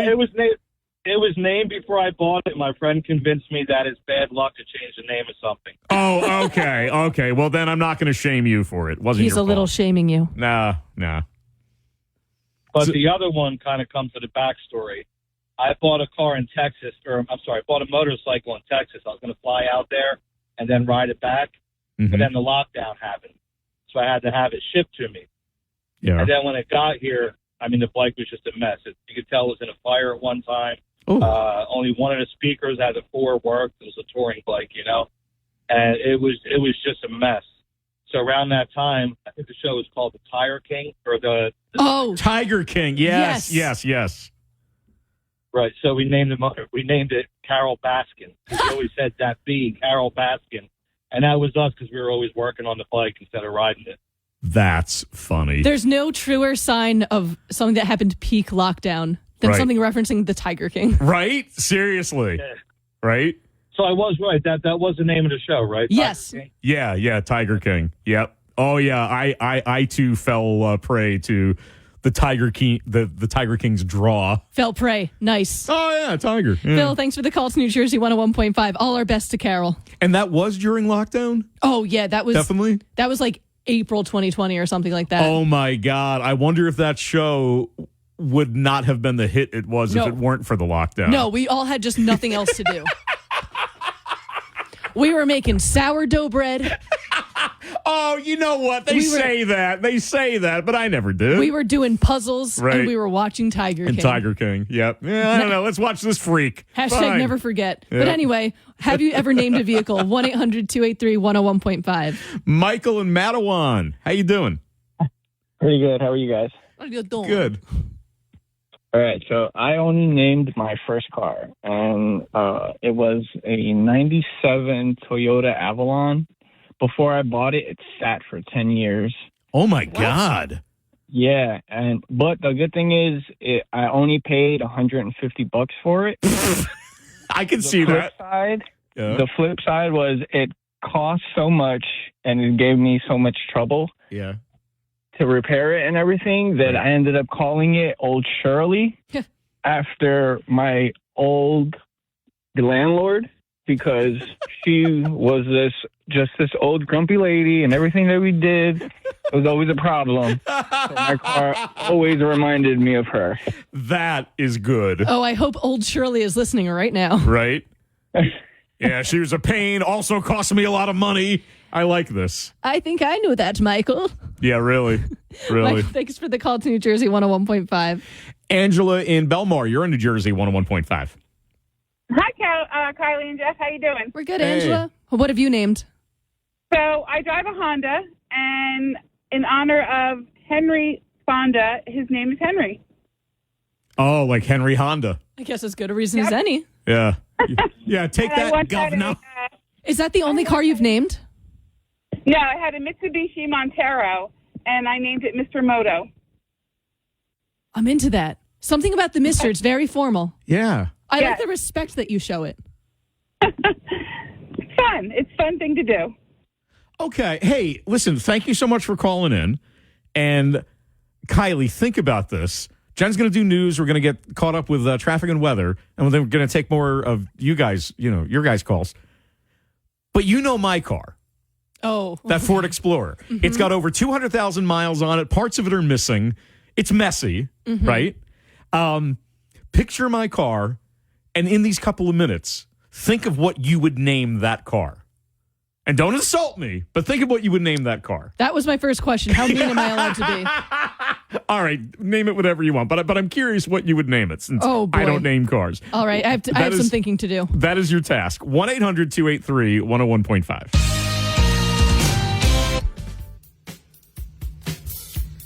New Jersey, 101.5. I have the names. I was going to say, now, before we took that break, we're talking about naming cars, and I said to Kylie, I've got this old car. It's going on 10, almost 10 years old. It's got over 200,000 miles on it. Parts of it are literally missing. I mean, like, that's not a joke. Parts of it are just literally missing. I mean, not a whole door or anything, but parts of it are missing. It's very messy. I don't wash it all that often. Boy, I'm really painting a picture, aren't I? So, okay, you got more than one name? I have 3. You have 3 names? Yes. Okay. First one, Rusty. Rusty? Yeah. All right. I guess I can't really. I mean, but see, now you. All right. Never mind. What? No. I mean, you're making it sound like there's like big visible rust spots. No, on the bottom, yes, but right. Okay. So you're making it sound like there's not when there is. Well, what do you mean? No, not visible. Are there visible rust? Where? The second one is Grayson. Whoa. No, where? What am I not seeing? The second name is Grayson because your car is clearly gray. Where is the rust visible on the outside of my car? You said on the bottom. Well, yeah, but you're not sliding under on a dolly. You don't know that. Oh, God. All right, so Grayson, no, my car is not gray. It's gray. Very dark green. No, it's not. Yeah, whatever. The last one is Meg Ryan. What? Why would I call it Meg Ryan? Because it used to look much better than it does now. Oh! That's not insulting me. That's insulting this poor woman. I'm speaking the truth. Wow. Yeah, you wait. Time isn't kind to any of us, okay? All that to say, do you name your vehicle? 1-800-283-101.5. Said a woman in her 30s. All right, let's talk to James in Morristown. You're on New Jersey 101.5. Hey, guys. How you doing? Hey, James. Hey, you're one of these? You're a car namer? Yes, I am. Not every vehicle, but one in particular. So I had this. I lived in Morristown, New Jersey. Very affluent, very, very Ivy League. And I had a Jaguar that I named Lucretia. What? After one of my favorite bands. They're kind of like a goth band, and they had a song called Lucretia, My Reflection. The name of the band was the Sisters of Mercy. Now, it was the only Jaguar in Morristown, New Jersey.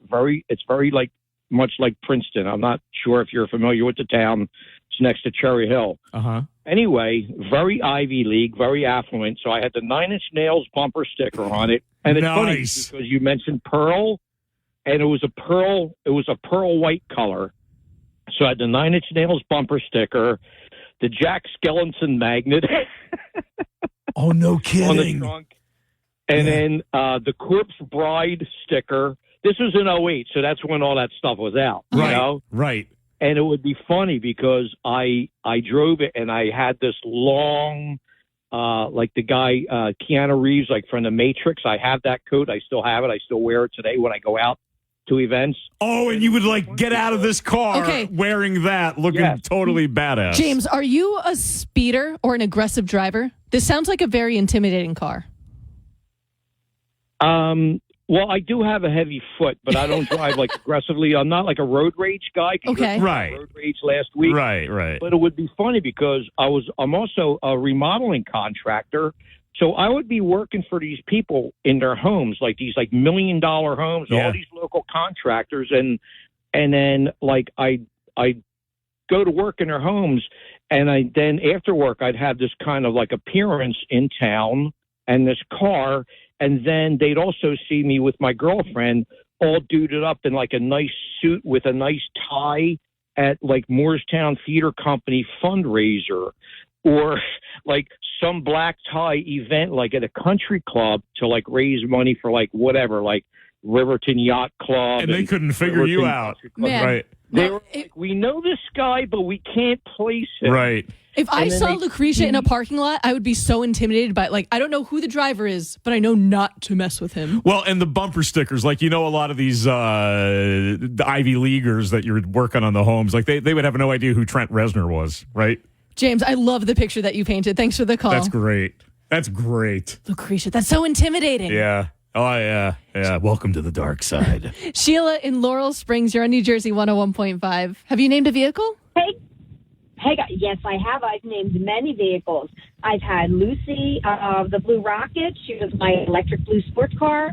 Xena, the Warrior Princess. I had one male car. His name was Maximilian. Now, how did you sex the car? What part of the car did you look at to determine the sex? Was it the tailpipe? Was it something under the hood? As clean as you can put it for air, Sheila. Yeah. Just the look of the car. Mm-hmm. Okay, so I'm sorry. You said Lucy. What was the second one you said? Lucy. Oh, Xena. The Blue Rocket. Xena, the Warrior Princess. Yeah, how'd you get to that one? Volkswagen Tiguan. I have no idea. I don't know. I just came up with Xena. You know what? Like, this is a really cool car. As good a reason as any. Well, yeah, there you go. But my car now, I have a Hyundai Kona, and she is red, like my favorite flower, the red hibiscus, and I named her Makana, which means gift in Hawaiian. Ooh. Makana, you said? Makana, yep. Need to learn that for a certain upcoming trip. Yeah, really. Oh, I love that information, Sheila. Thanks for the call to New Jersey 101.5. Mahalo. Oh, you are getting ready for that trip. Suzanne in Pemberton is Aloha. calling in. Hey. Hi. Mahana, Koala, Maki Maki, Hello. Pooty Doody. Sushi. Hey, yeah, all that. Hi. So you've named a car? I wasn't going to call in. I did. I was not going to call in until he name-shamed my car. I have. Oh, what? You got a Bessie? Let her speak her truth. You got a I Bessie. have a Bertha. I have a Bertha, and here's the reason why. First of all, it means there's a name. There's a meaning to that name. It means bright gift. So this car was a gift to me because at the time I couldn't really get back and forth to work, and she is a hard worker. She's like me, a little older. She doesn't look so good anymore, over 200,000 miles, but she gets the job done. She is my Bertha. How do you feel now, Jeff? Well, now I'm feeling bad because you said you don't look so good anymore. Well, I don't look so good anymore either. So now I feel like I can't really name shame your car. But I mean, I still feel like you weren't really trying hard enough. Suzanne, you have fully turned the She's tables on already- shaming him. You know, she's my Bertha. All right. Is that you the- enjoy Bertha. Is that the only car you've named? No, embarrassingly enough, and I didn't usually. Oh my God, I had when I was my first car was a Chevy Cavalier, and I named it the Red Rocket, and I didn't know what that meant at the time. Oh, my God. Oh, my God. Any dog owner knows what a red... Oh, my... Okay. You know what? We're just not going to... Yeah. Yeah. Suzanne, thanks for the call to New Jersey 101.5. Oh, you know, my Red Rocket's been really acting up lately. Have you seen a doctor? All right, we got to take a break. We're talking about naming cars. 1-800-283-101.5. Two traffic reporters diametrically opposed. You got right. You got Jill, who names everything. Purses, shoes. And Tom's like, nope, it's a car. Her bras, whatever. It's a car, it drives. Yeah. Look out for these, speed traffic reports. Yeah. I was also rather surprised that he did not. But hey, okay, not everybody does. But that's what we're talking about. Those of you who have ever named a car, what did you name it and how? 1-800-283-101.5. Rich in Mine Hill, you're on New Jersey 101.5. Hey, how are you both? Good. You know what? It's so funny because my mother had probably 20 Bessies over the last, I don't know how many years. Oh, she wasn't trying. She named all of her cars Bessies? She loved her Bessies. Every time she got a new car, it was a Bessie. And okay, that's when it's lazy. I did not name my Bessie. That's not what I named my car. I named my car, Please Start. You can do it. So, PS. Come on, PS. Come on, PS. Come on, PS. Come on. Especially on a cold winter. Well, I'm about to name mine POS, but that's a whole other story. Hey, yeah. Rich, thanks for the call. We appreciate it. Please start. Kenny and Tom's River, you're on New Jersey 101.5. Hey, guys. Hey. So you know what we're talking about. You fit the bill? You've done this? Well, not me. Back in the early 80s, my Navy buddies did. I had a 1972 Oldsmobile Cutlass that was forest green. And I love 50s doo-wop and rockabilly music, and that's all I played in it. So the guys started calling the car the Green Christine after the Stephen King. I think, you know what? I think this is my favorite one of the hour. That's got class. That's Green got character. Christine sounds badass. Right? Green Christine. And a great reason behind it. That's cool. So, I mean, they called it that. Did you end up also referring to it as that? No. No, you just kind of let them always do it, huh? That was their thing because, they didn't want to listen to 50s music. Yeah. But I like the lean, mean Green Christine. I'm into it. Hey, Kenny, thanks for the call to New Jersey 101.5. Let's get one more in. How about Pete in Glen Gardner? Hey, you're on New Jersey 101.5. Do you name your cars? No, not really. But I've had a couple of buddies that had cars that always had problems. So if you got a car that's has a problem, there's only one name for it, and that's Gomer. Because it's a real pile. Okay, now I get it. It took us a second, Pete, but I love it. Yeah. Thanks for the call. We appreciate it. I'm not going to go with Gomer, though. I mean, my car's got problems, but it's still going. You're going to go with Meg Ryan, then? All right, My I'll suggestion? call it Meg Ryan. Okay. Riddick in Scotch Plains here on New Jersey 101.5. Hey, we have about a minute. Yeah, I have 4 cars. I always name my cars. Okay, run them down for us. I have a Chrysler 300. It's black. I call it the Black Pearl. Mm-hmm. I have a 2010 Dodge Charger. I call it Black Beauty. I'm sensing a I have pattern. 1987 Toyota RAV4. I call it Yoda. Just like Yoda, yeah. Yoda, yeah. It's a tough little truck. It's my daily driver. I'm driving it right now. And then I have an 87 Toyota Supra that I named Eleanor. Why? Wait, yeah. What am I? I got everything except that one. Why Eleanor? Oh, wait. From the movie, the old. Gone in 60 Seconds. That's right. Yeah. All right. That's why. Man, Nice. I love Black Pearl. Hey, Riddick, thanks for the call. If I ever drive a car called the Black Pearl, you have to call me Captain Jack Sparrow, right? Oh, poor governor. Governor's jealous now. Sorry, Governor. The news is next on New Jersey 101.5. Hey, and spring, of course, is here. Summer's coming up. And you know what? This is a perfect time to take control of your health. Nobody wants to think about physical therapy. But listen, man, if you've got leg pain, back pain, sciatica, whatever, one of the big things you worry about going to physical therapy is how long it's going to take. I'm telling you, this is one of the main reasons you need to go to Trinity Rehab, because they have technology the other guys just don't, and it really, really speeds things up. No prescription to get started, same-day appointments, and those fast results. Call Trinity at 800-518-0977. Go to trinity-rehab.com as far as online, and when you get in touch, ask about their EPAT therapy specifically. If you're a candidate for this, you're in luck. The majority that uses EPAT sees big results in only 3 short 5-minute sessions. No kidding. They are fully in network with Aetna, also Blue Cross Blue Shield, dozens of locations of Trinity Rehabs across New Jersey and even Pennsylvania. There's going to be one near you. For more info, trinity-rehab.com. Bet Parks Casino and Sportsbook app, New Jersey chime time is 5:10 on this Wednesday afternoon. Hey there, it's Kylie Moore hanging out with Jeff Deminski. And our phone number is 1-800-283-101.5. All right. This is the greatest story about jury duty I may have ever heard. Someone got out of it? No. Oh, no. That's my great jury duty story. You know, people tell you, it's important. Would you want to be put on trial if you were innocent and not have a jury of your peers? It's so important. You got to do your civic duty. Now, I do believe that, and I have never tried to get out of jury duty, and I have done jury duty. But if you don't want to do it, they really try to guilt you about it, right? Oh, yeah, I know. Okay. So here's the story, and this all ties into the ongoing trial for the corrupt, in my opinion, U.S. Senator Bob Menendez. Gold Bar Bob. Bob Menendez, the trial is on a little break. And here's what happened.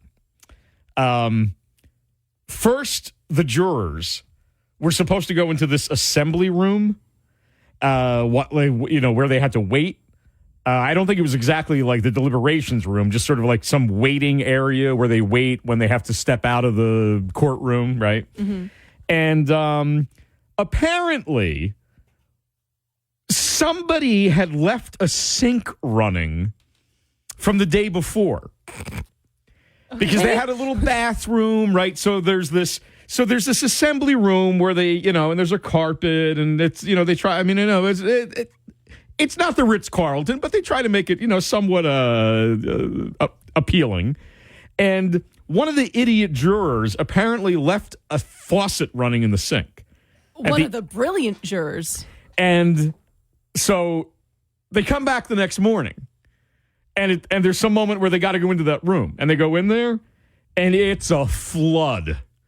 It's flooded out, man. The floor is soaking wet. The water is going everywhere. It's completely flooded out. And so they had to get out of there. So they said, all right, we need to get you on a break. We got to figure this out. We got to have a room to put you. Everybody go to this part of the building. So to go to this part of the building, wherever they were being sent, all the jurors then had to take the elevator. So all the jurors get into this elevator together. And this is right after they encounter the flood, right? Mm-hmm. So they get into the elevator together, and then the elevator gets jammed between floors, and they're stuck on the elevator now. Oh, my God. Love it. Yes.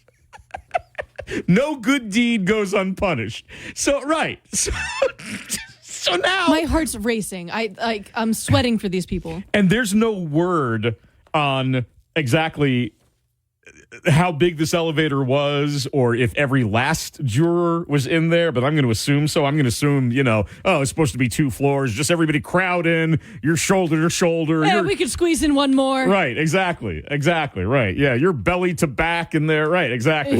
Ew. Right? I know. I don't know why I hated belly to back so much, but I did. And then all of a sudden, boom, boom, boom. And it comes to a grinding halt, and now all the entire jury is apparently stuck between floors at the Bob Menendez trial. Was Menendez behind this? Does he have people in big elevator? He grew a mustache just to twirl it in an evil way. Yeah, exactly. No. It just happened. But, this is the kind of crap that sometimes happens when you're doing jury duty. It's not always, okay, look at the other trial with the hush money thing with Donald Trump. Mm-hmm. Now, no matter what you think of that trial, what? I said with who? It was a bad joke. Oh. no matter what you think of that trial, what is one thing that has come up several times? That the courtroom is freezing cold. Mm-hmm. I believe him. I don't think he's making that up, because I have been on a jury. It's not always the nicest accommodations. And I could see that being a freezing cold courtroom, that all the, probably on day 2, there were probably several members of that jury that were like, yeah, I'm going to bring a sweater because it was cold in there. Yeah. So it's not always the nicest thing, right? You're really not selling jury duty on me. No, I know. But it is important. I'm not trying to discourage anybody. I just thought it was very funny. And since that pops up in the news, I want to know this. Actually, I want to know 2 things. One of them is getting a little more serious, but did you ever do jury duty? And for you, was doing jury duty miserable, or was it a good experience? Bad or good, and why? 1-800-283-101.5. And I don't mean just the accommodations. I mean any part of it. Was it boring? Was it drudgery? Was it horrifying? Was it painful? Yeah, I mean, well, maybe it was a difficult to take case. Yeah. With the evidence that you had to see, things like that, Was there fighting during the, the deliberations? Yeah. Yeah. Guilty, not guilty. Yeah. Oh, there was with mine.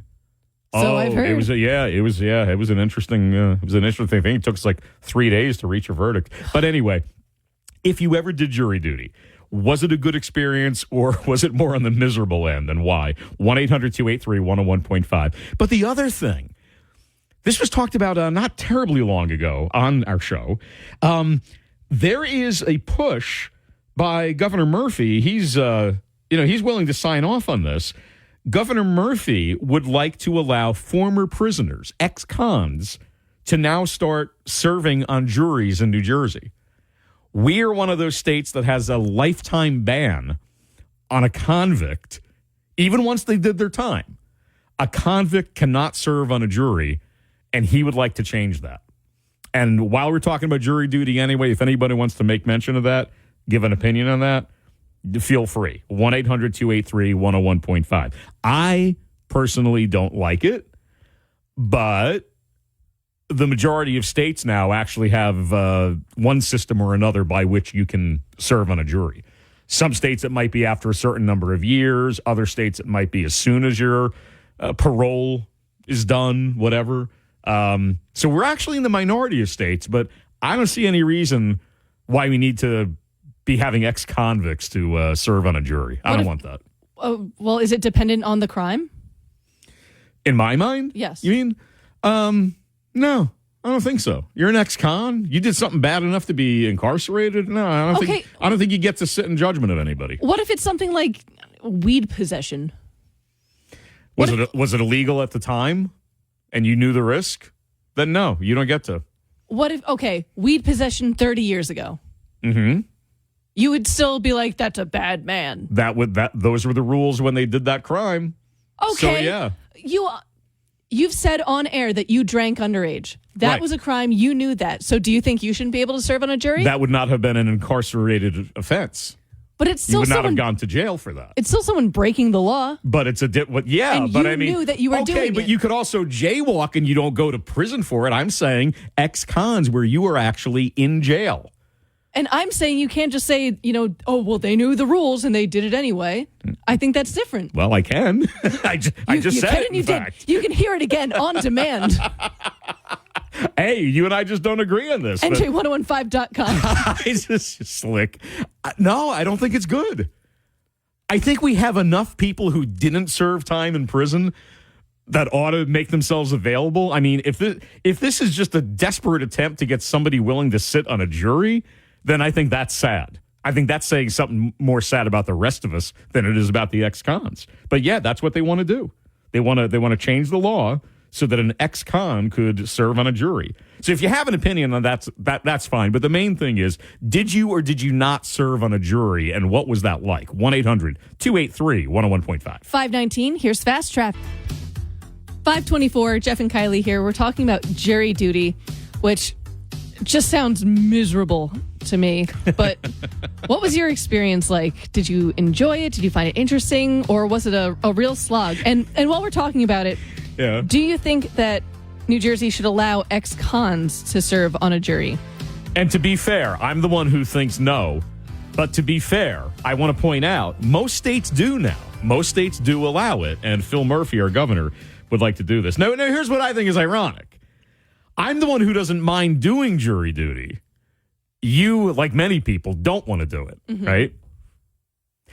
Is your not wanting to do it part of your reason why, let ex-cons do it? It certainly helps. I was going to say, I'll be less likely to get the notification. It certainly helps.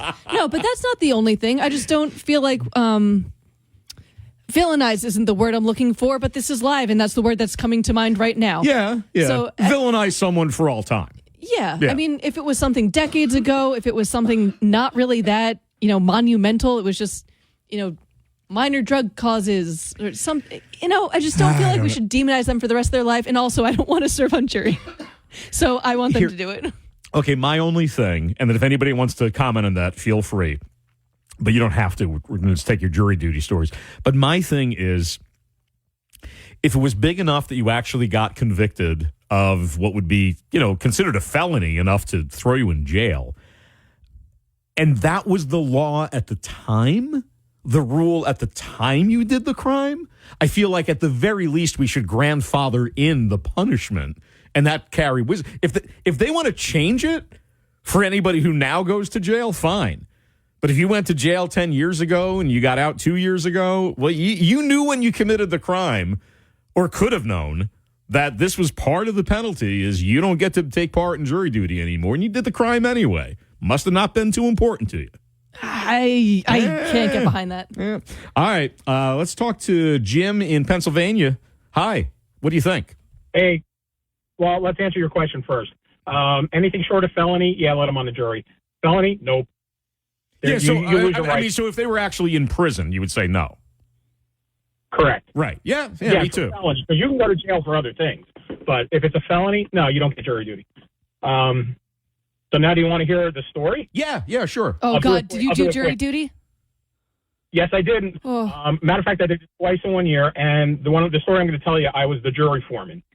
Okay. This is 40 years ago, so it's statute of limitations. I'm 25 years old doing things a 25-year-old does. The case was a civil case. It should have only lasted 1 day. It was a woman who slipped in a hospital during the rain.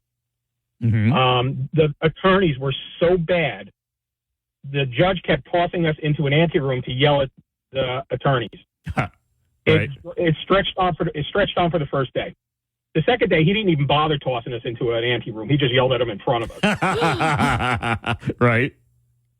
So then, we get the case, and then he sends us off to deliberate. It takes us 5 minutes to come up with, no, she doesn't get the settlement. The plaintiff, the woman who fell, didn't prove her case. The hospital doesn't have to pay her money. Now, at this point, it refreshed my belief in the jury system, because since I'm the jury foreman, I get to say whatever I want. And I said, well, at that time, I guess. And I said, all right, folks, just for grins and giggles, you want to give her the money anyway? Wow. And we all started laughing, and it was like, no, that's not how this works. And that was the end of it. But it was, Kylie, you should definitely do it. It gives you a definite inside look at our judicial system and how well thought out it is. How about this, Jim? Jim? If I'm ever called, I'll give you a Kylie-sized wig, and you can go for me. Kylie, I don't know what you look like, but I can tell you I'm not as small as you are.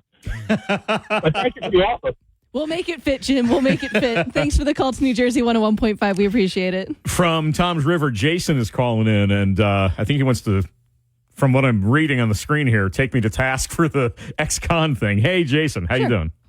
Hey, how you doing? Well, I don't want to take you to task so much, but, I mean, at the same time, like the last caller just said, when he served jury duty, it gave him a sense of, pride and community and stuff. So why wouldn't you allow ex-felons to take part in that? If you keep them out of the community forever, they're not going to want to be part of it, and so they're going to continue to commit crime. If you keep somebody out of your community forever, that's all you're doing. You're continually punishing them. So what's the point of the prison then? Well, they can be part of they can be part of almost every other aspect of the community. No, you can't own a gun. You can't drive a bus. There's so many already things that they can't do. You're just adding to a list of things that they can't do. You're just basically you're casting them out of the community because you've decided, oh, you committed a felony, that's it. You can't be part of us anymore. Is this personal for you?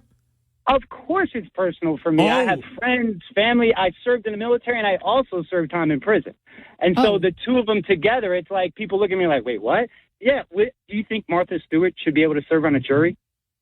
What do you think, honestly? No. Yeah, exactly. You had to think about it. But you had to think about it. The fact that you had to think about it. I'm just answering your question. I took 1 second. But you were just like... And I'm sorry, but if you serve time in prison, I know you don't want to hear this, and I know you think I'm wrong. I don't think you should. I don't think you should be on a jury. And I understand that. Because whatever you did, you didn't care about this then. Why do you care about it now? Listen, I still don't care. You're right. I don't want... Do you think I want to serve on a jury? Of course not. I'm with you on this. I don't want to serve on a jury. I have this opportunity to take part in your community. You know what I mean? Like, it's just the presence of it. Do I want to do it? Of course not. Listen, that's the last thing on my mind. I'm with Jason here. Yeah, really. You see what I'm saying? It's like, if you keep pushing people to the outskirts, that's where they're going to live. They're not going to come back into the community. Well, and I guess I feel like they push themselves to the outskirts. That's just my opinion. But hey, great perspective, Jason. Thank you so much for calling. And I love that he wants the right to do it. He just doesn't want to do it. I mean, my friends can do it. I don't want to do it. That's great. All right. So we're talking about jury duty. Have you ever done it? And did you find it great or horrible?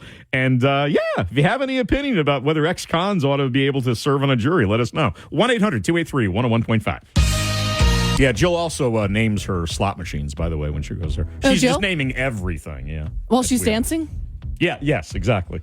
Because that's like the main entertainment I've heard when you go to Parks Casino. You're gonna see Jill dancing. Yeah. Oh, not the dancing, but seeing her dancing. Oh, absolutely.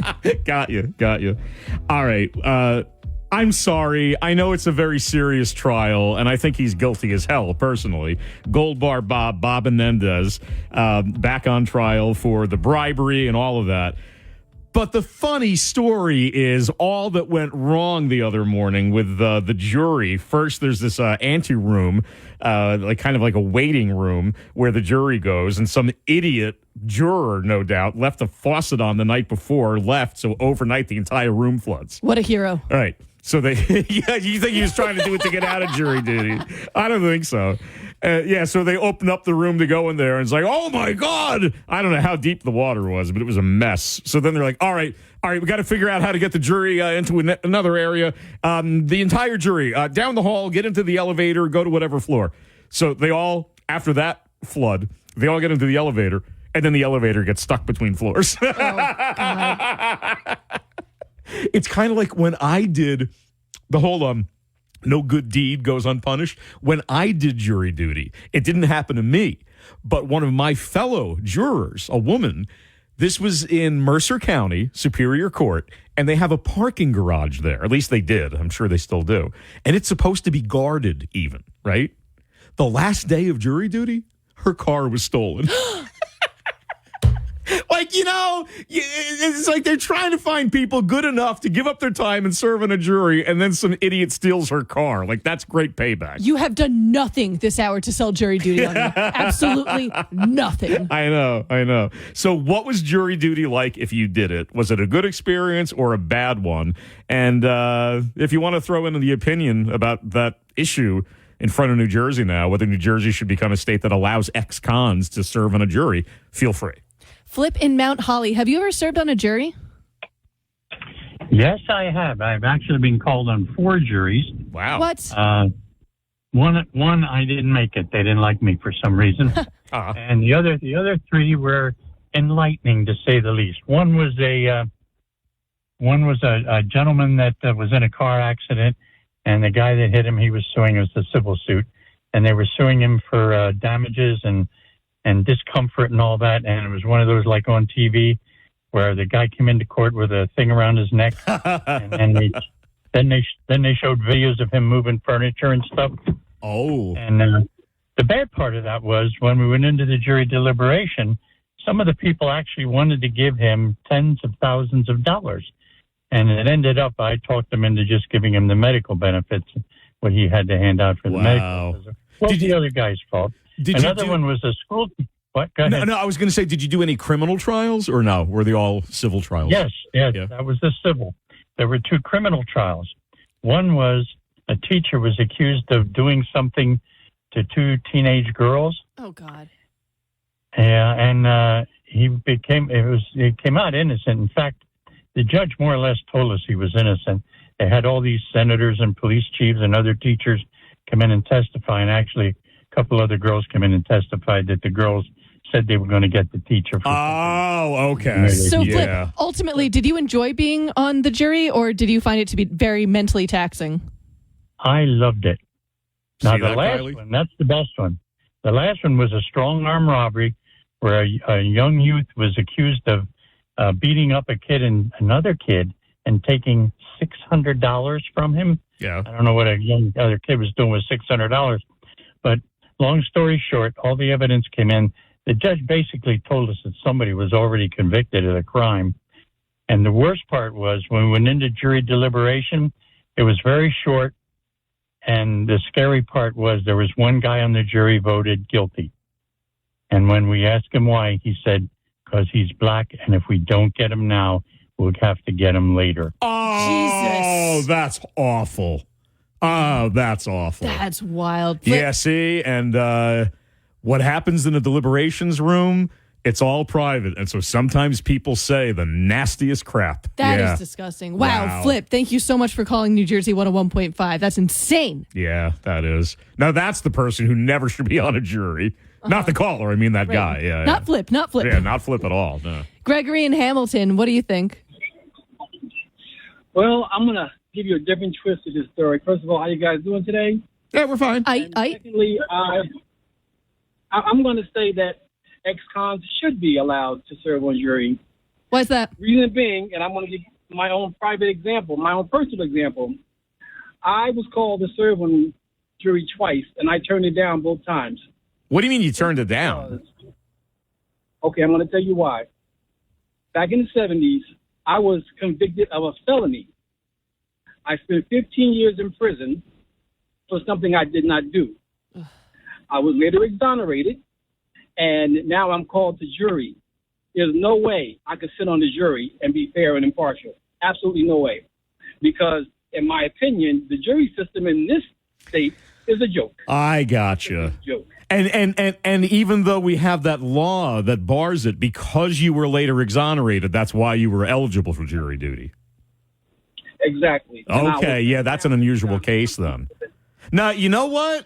But see, I mean, I get it. And I almost, though, feel this is one of the reasons I think it would be bad to allow ex-cons to do it, because somebody else might not be as honest as Gregory. Somebody else might be that bitter, but then just go ahead and want to be on the jury to throw a case because they are angry. You know, I mean, at least he was honest about it. It's too complicated. It's too complicated. Yeah. Gregory, thanks for the call to New Jersey 101.5. So that's what we're talking about, jury duty. Have you ever served on it? Was it thrilling? Was it an absolute nightmare, as I imagine it to be? What was your experience like? And the side question that Jeff brought up, should New Jersey allow ex-cons to serve on a jury? Do you have issues with that? Or are you fine with it like me? I mean, dependent on the crime, I'm fine with it. 1-800-283-101.5.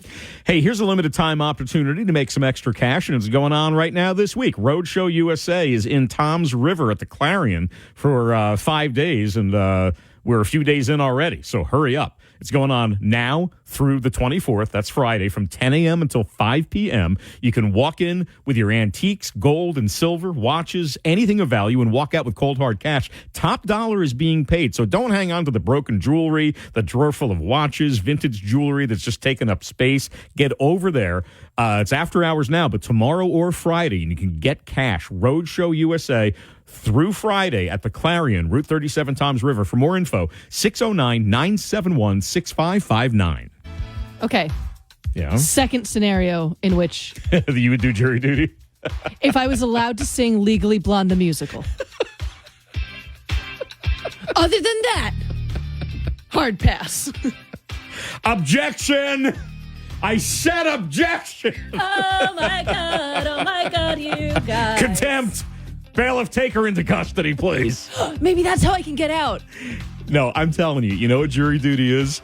It's sidebars where everybody goes off and talks privately. And you feel like that loser kid when you're a teenager and you're in the back seat and everybody's talking in the front seat and you can only hear every third word. You're like, what are the lawyers and the judge talking about? Hey, come on. Yeah. Oh, yeah, yeah. And they're talking about me? And the sidebars will go on for like 15 minutes sometimes, literally. And you're just sitting, and you're not allowed to make small talk. You got to sit there in absolute silence. You can't even say, hey, how about the Yankees last night? You can't say a damn thing to each other. Oh, it is so boring sometimes. Raw hell. Yeah. But what was it like for you doing jury duty? Bob in Whiting, what was your experience? Did you serve on a jury? Actually, I never got to serve. I got seated several times, but once you're seated, the judge starts asking you what you did for a living, and I was retired, and he said, what did you do before that? I said, I was a police officer, and suffice to say, they didn't want me on the jury, especially if it was a civil case with a car accident. My specialty was accident reconstruction and fatal accident investigation. Yeah, one side or the other would not want you on that, for sure, yeah. Right. But I did have an interesting case situation testifying before a grand jury.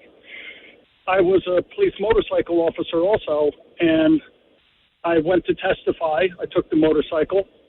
I'm in the courtroom. I'm in the motorcycle boots, the Sam Brown belt over the shoulder. My younger days, I'm 6'2", 190 pounds. I guess I kind of cut a figure. And the prosecutor asked me all the questions, and then the jury can ask you questions, the grand jury. Right. I finished, and the prosecutor says, does anyone have any other questions for the officer? And there's silence, and I hear a woman say, yeah, are you married? Oh, my God. She was coming on to you. Were you married?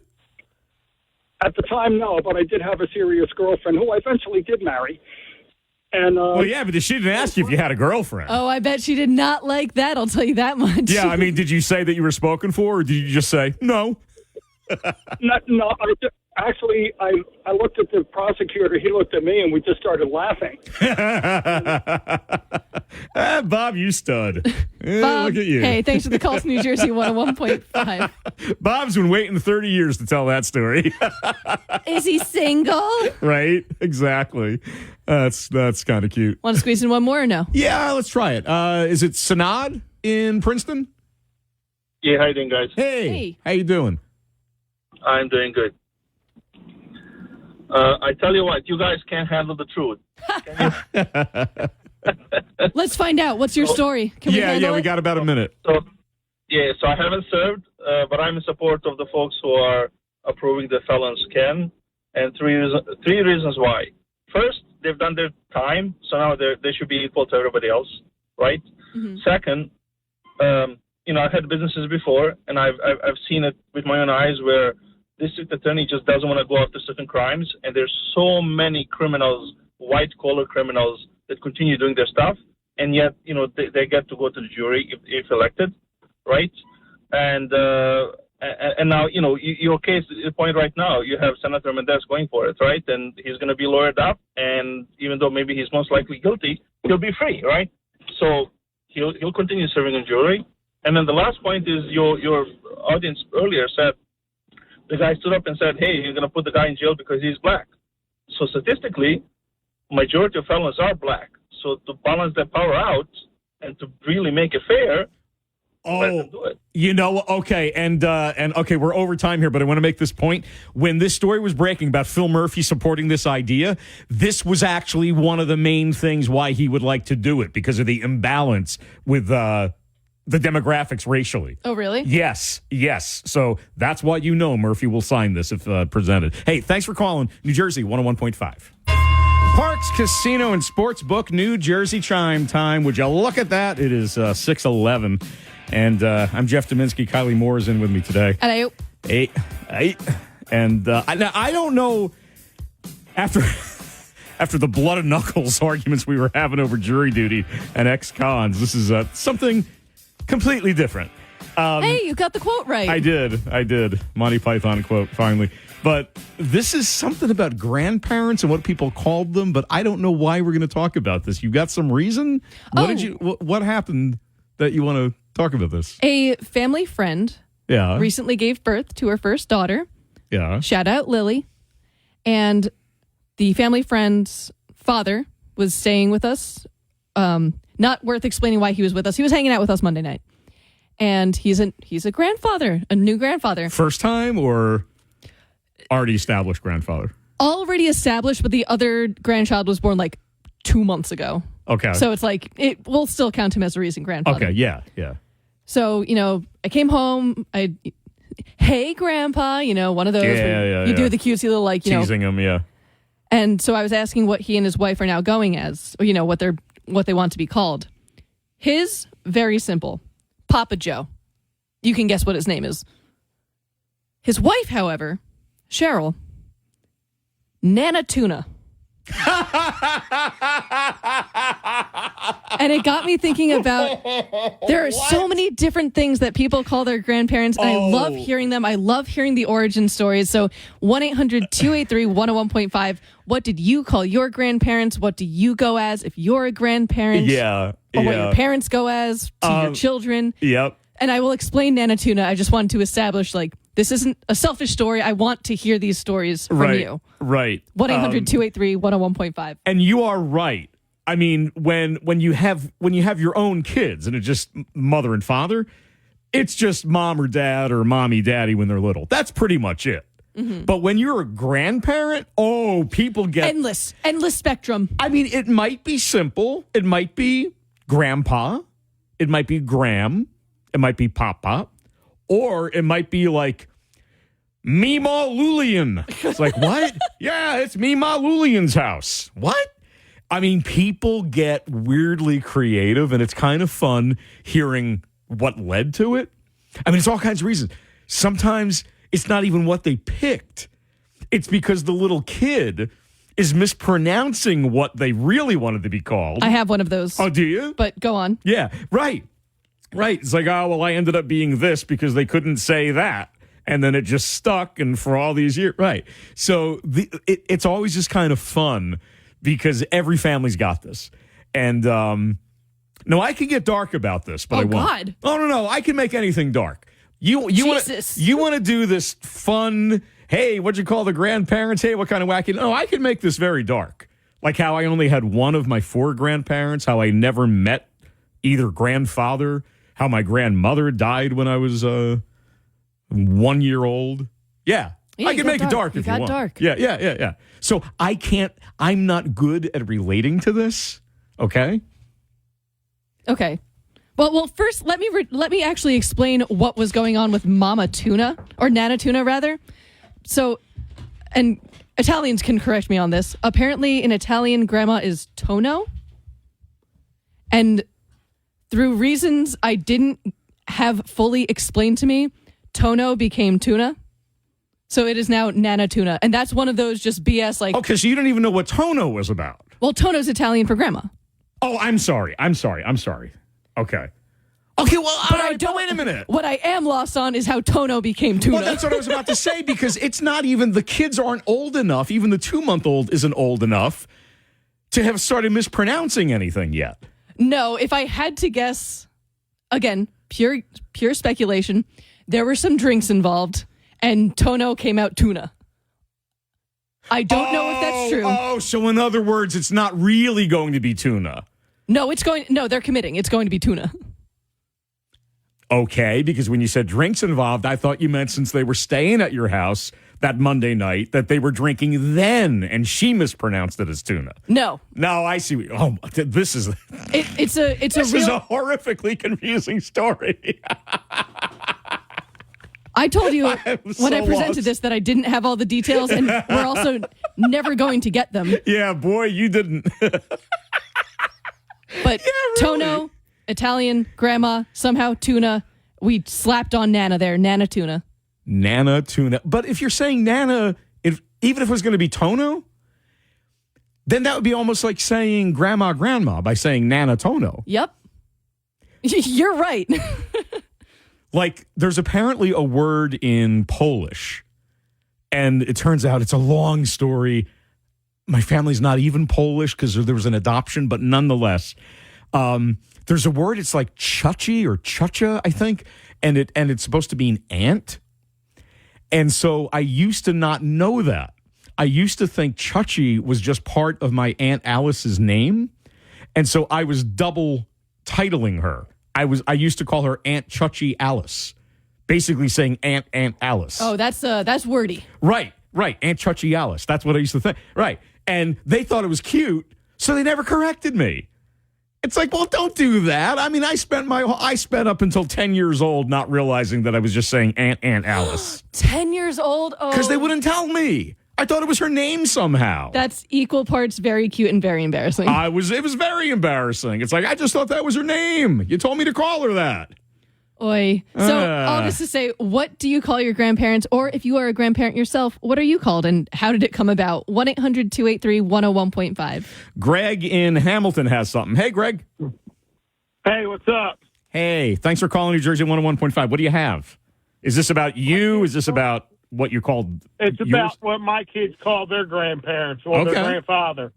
They call their grandfather Papa King. That's what he wanted them to call him. So he told them to call him that? Yeah.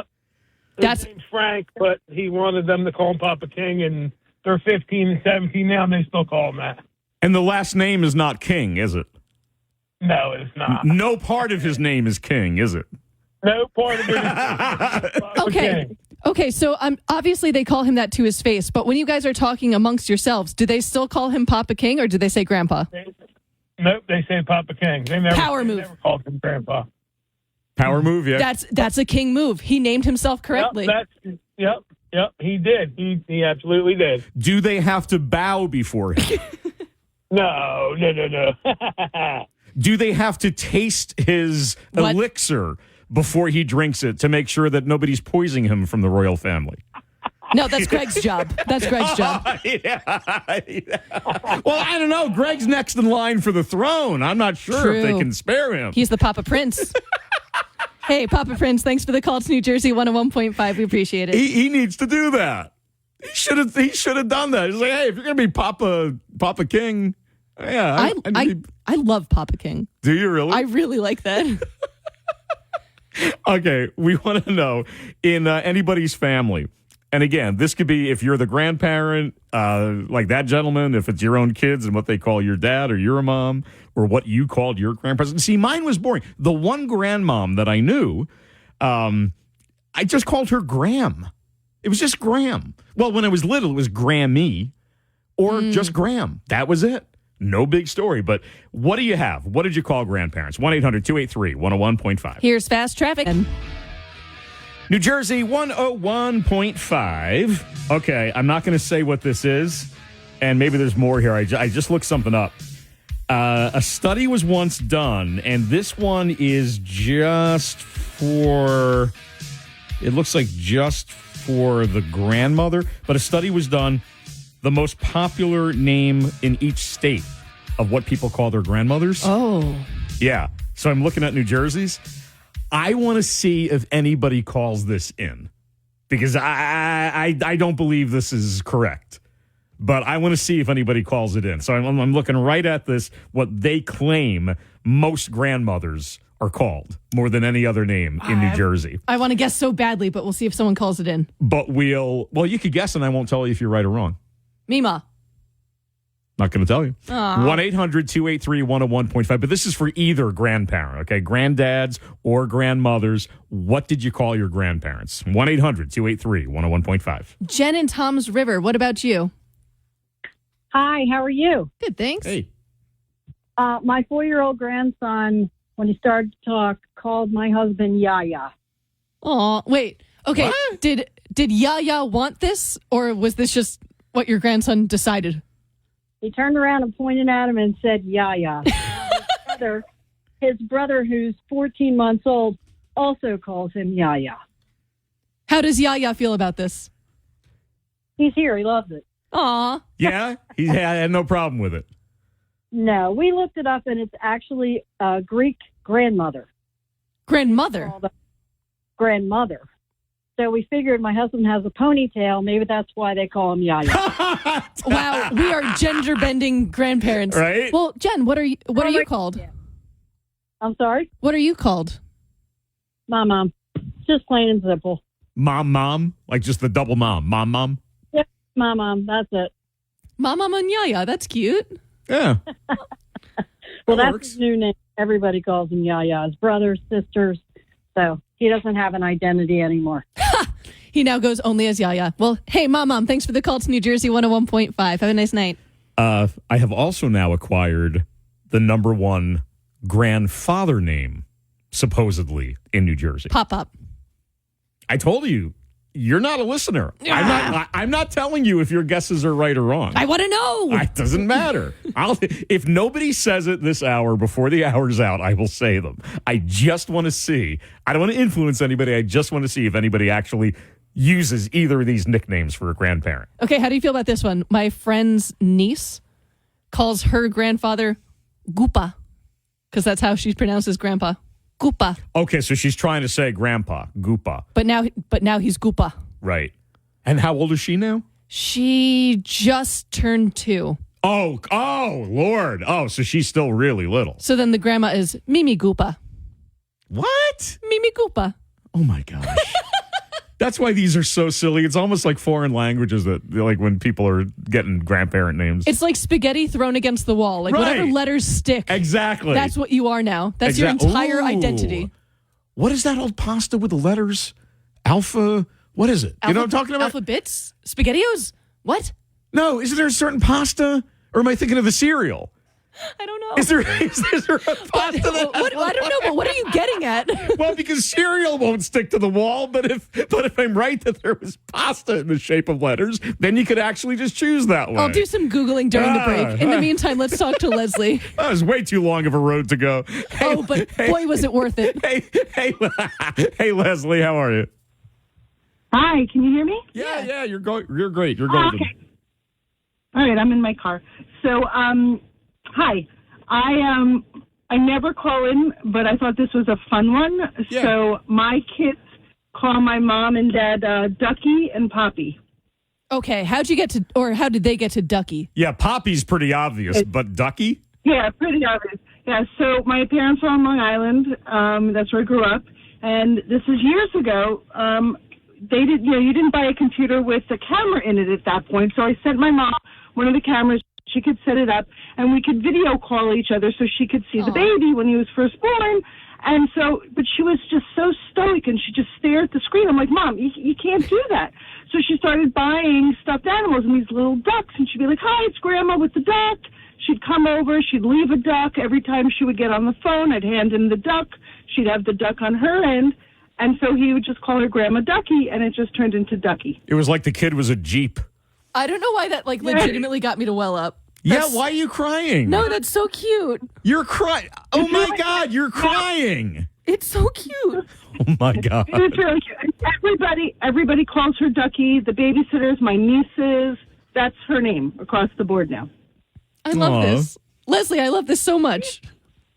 I'll give you a marshmallow. Walk it off. Okay, well, luckily I have a news break to walk it off. Oh, my God. I can't believe you're getting choked up. Stop. Ignore it. Plow forward. I will. Leslie, thanks for the call to New Jersey 101.5. Give our best to Ducky and Poppy. All right. Yeah. Having a hormonal moment or something here. I don't know, but we're... Someone's PMSing. Yeah.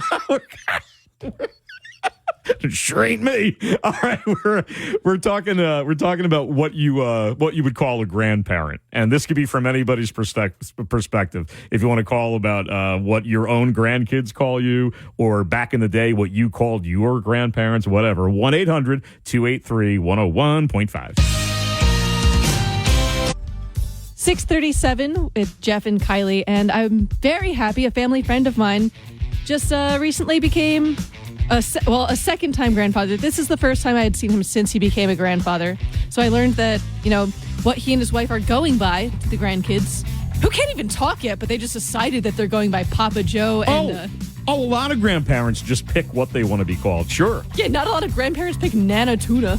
Yeah, but, Nana Tuna is very strange. But I guess not a lot of people are the Shimas. Yeah. But so it got me thinking about all the different things that people call their grandparents, or if you're the grandparent, what your grandkids call you. There's such a wide spectrum. I feel like my family's so boring. We were just... What was your grandmother to you? It was Grandma Sandy, Grandpa Fred, and then on my dad's side, Grandma Shirley, Grandpa Frank. That's it, right? And then I was lucky enough to know my great-grandparents on my mom's side, and they went by last names. So it was Grandpa Baldiga or Grandpa B, and then Grandma Rolfs. Yeah. But, I mean, then on the other side of the spectrum, my cousins, their kids call their grandparent, cousins where we wouldn't have the same grandparent. Right. Bampa, because one of the kids just couldn't. Oh, I've heard of Bampa. Because one of the kids couldn't say grandpa. Yeah, I've heard of Bampa. So my uncle Harry lived his entire life as Harry up until like 10 years ago, and now for the rest of his life he's Bampa. I had these friends in Michigan, and I wish I could remember the names. All I could tell you is both sets of grandparents had the dumbest nicknames, and I cringe. I mean, I know it's a non-story because I can't remember them, but my only point is they would talk about them because like my kids would play with their kids, and when they would talk about the sets of grandparents, I would cringe inside because this sounded so stupid. It's like it was something like Mama Foo or I don't know. I can't even make it up. It was just ridiculous. It was so damn stupid. But anyway, all right. Now that we got that out. And get my venom out. And before we go back to the phones real quick, again, I found something online that claims it says what the number one name grandmothers are called more than any other in the state of New Jersey. No one has said it yet. And also the number one name grandfathers are called in the state of New Jersey. No one has said it yet. But if somebody does, I'll say it. 1-800-283-101.5. AJ in Matawan, what say you of grandparents? My son, he's about to be 2.5, and he calls my mother Nana. My mother-in-law is Mimi, and my dad, like my father, is Pop, and then my wife's stepfather he calls him Peepa, like P, and then Pa. And then her real dad is Grandpa. Okay. Who chose these? He did. We said so whatever he said, and that's just literally what he said. Like, we would say, Grandpa, and he would say Peepa, and it just went from there. Like Nana, Pop, and then Mimi. Okay. Peepaw always sounded Southern to me. Peepaw always sounded like it should be from deep south. Hey, Peepaw. You need like hay hanging out your mouth, you know? Yeah, right. Maybe a corncob pipe. But, AJ, how do you feel about your mom? Wait, your mom is Nana, but the other mom is Mimi? How do you feel about Mimi? Yeah. My wife's mother is Mimi. It's cute when he says it. He says Mimi, Peepaw, like when he's at their house. So. Because guess what? They say that is the number one grandmother name in New Jersey is Mimi, and I don't believe it. Really? Yeah, really? Mimi.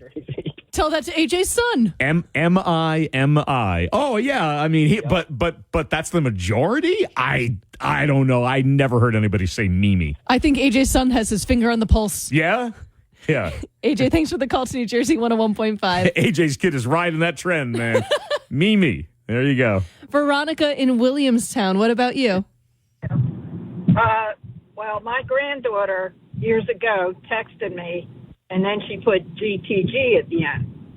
And so I said to my daughter, what does that mean? She goes, I don't know. I said, me either. So I texted back, Grandma the Great, being funny. Well, that was years ago, and the three grandkids call me GTG. Oh, that's pretty cool. You built your own reputation. GTG. GTG. It sounds kind of gangster. I kind of like this, GTG. Yo, GTT's in the house. Or go Grand Theft Auto, GTA. GTA. They text me all the time. They send texts or they GTG. Okay, I would think GTG would probably mean got to go, right? No? Yeah, that's what I found out later. Don't tell her that. No, she just said she found it out later. Yeah, it's all good. It was years ago. I found out later. My daughter didn't know what it meant either. This was years ago. Yeah. And, I'm just so hip. But now that's what they call me, GTG. I like that. That's cute. I really like that. And it gasses her up, Like it pumps up the ego. Yeah, exactly. GTG, thanks for the call to New Jersey 101.5. Take care. We look forward to your next rap release. Oh, man. Her next diss album? Yeah, that's right. Like Veronica's going to have beef with Drake. I'm into it. I'm here for this narrative. So what do you call... And Drake's going to be like, who? Oh, no, I'm not messing with GTG. I hear she's the great. Exactly. So what do you call your grandparents? 1-800-283-101.5.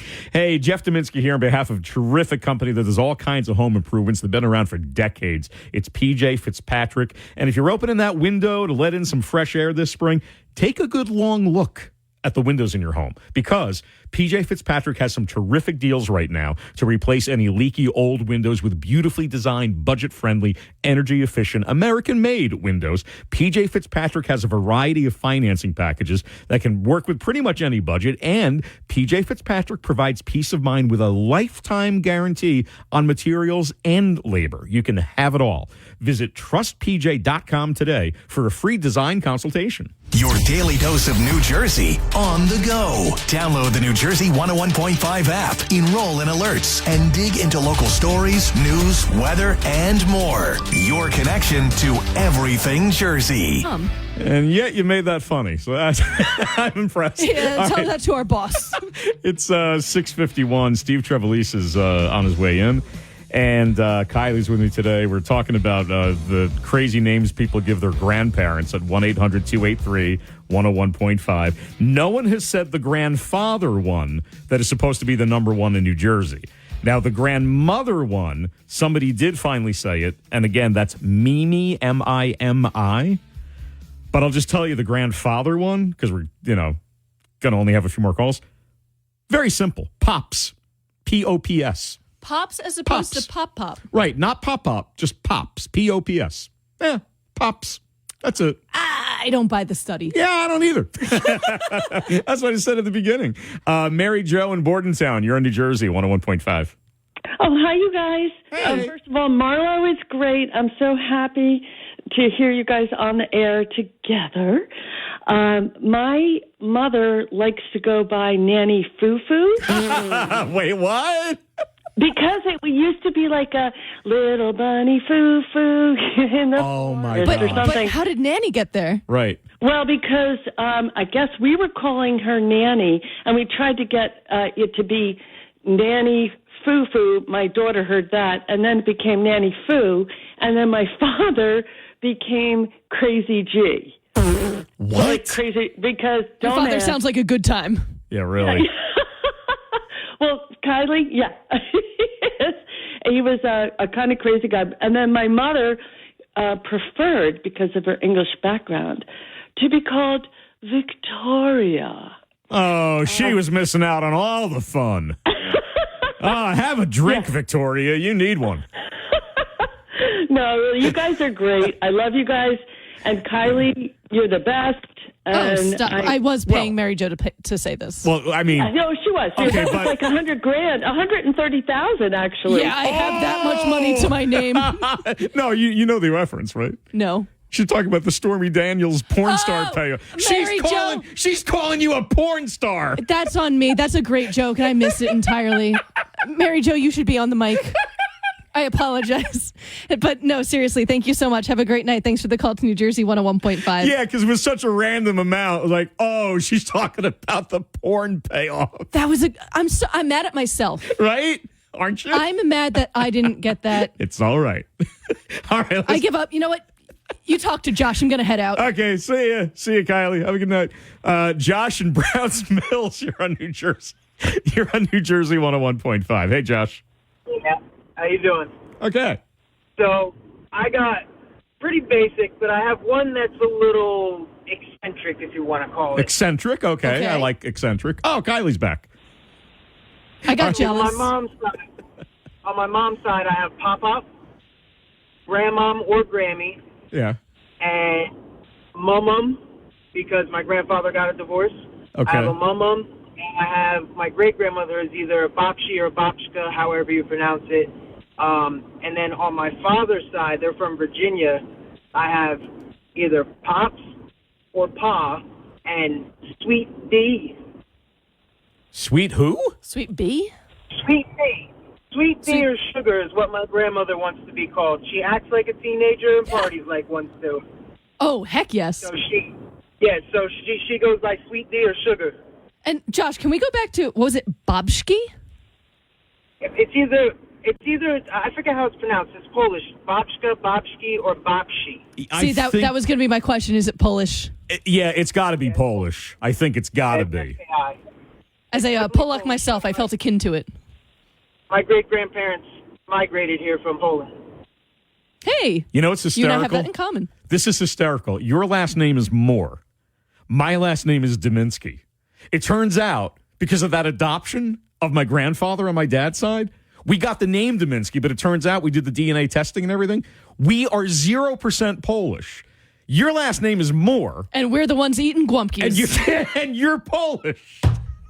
Josh, thanks for the call to New Jersey 101.5. We appreciate it. All right. Well, if you think all that's confusing, wait till you hear Steve Trevelise coming up. You won't know what to make of. Who knows what he has to say, but he's coming up next on New Jersey 101.5. This has been the Deminski and Doyle Show on demand. Thanks to our sponsor, New Look Home Design, home improvement made easy. Check out the latest from D&D on our app or NJ1015.com. Thanks to our sponsor, The Men with Tools, worry-proof window and door replacement, real lifetime warranties. Visit themenwithtools.com. New Jersey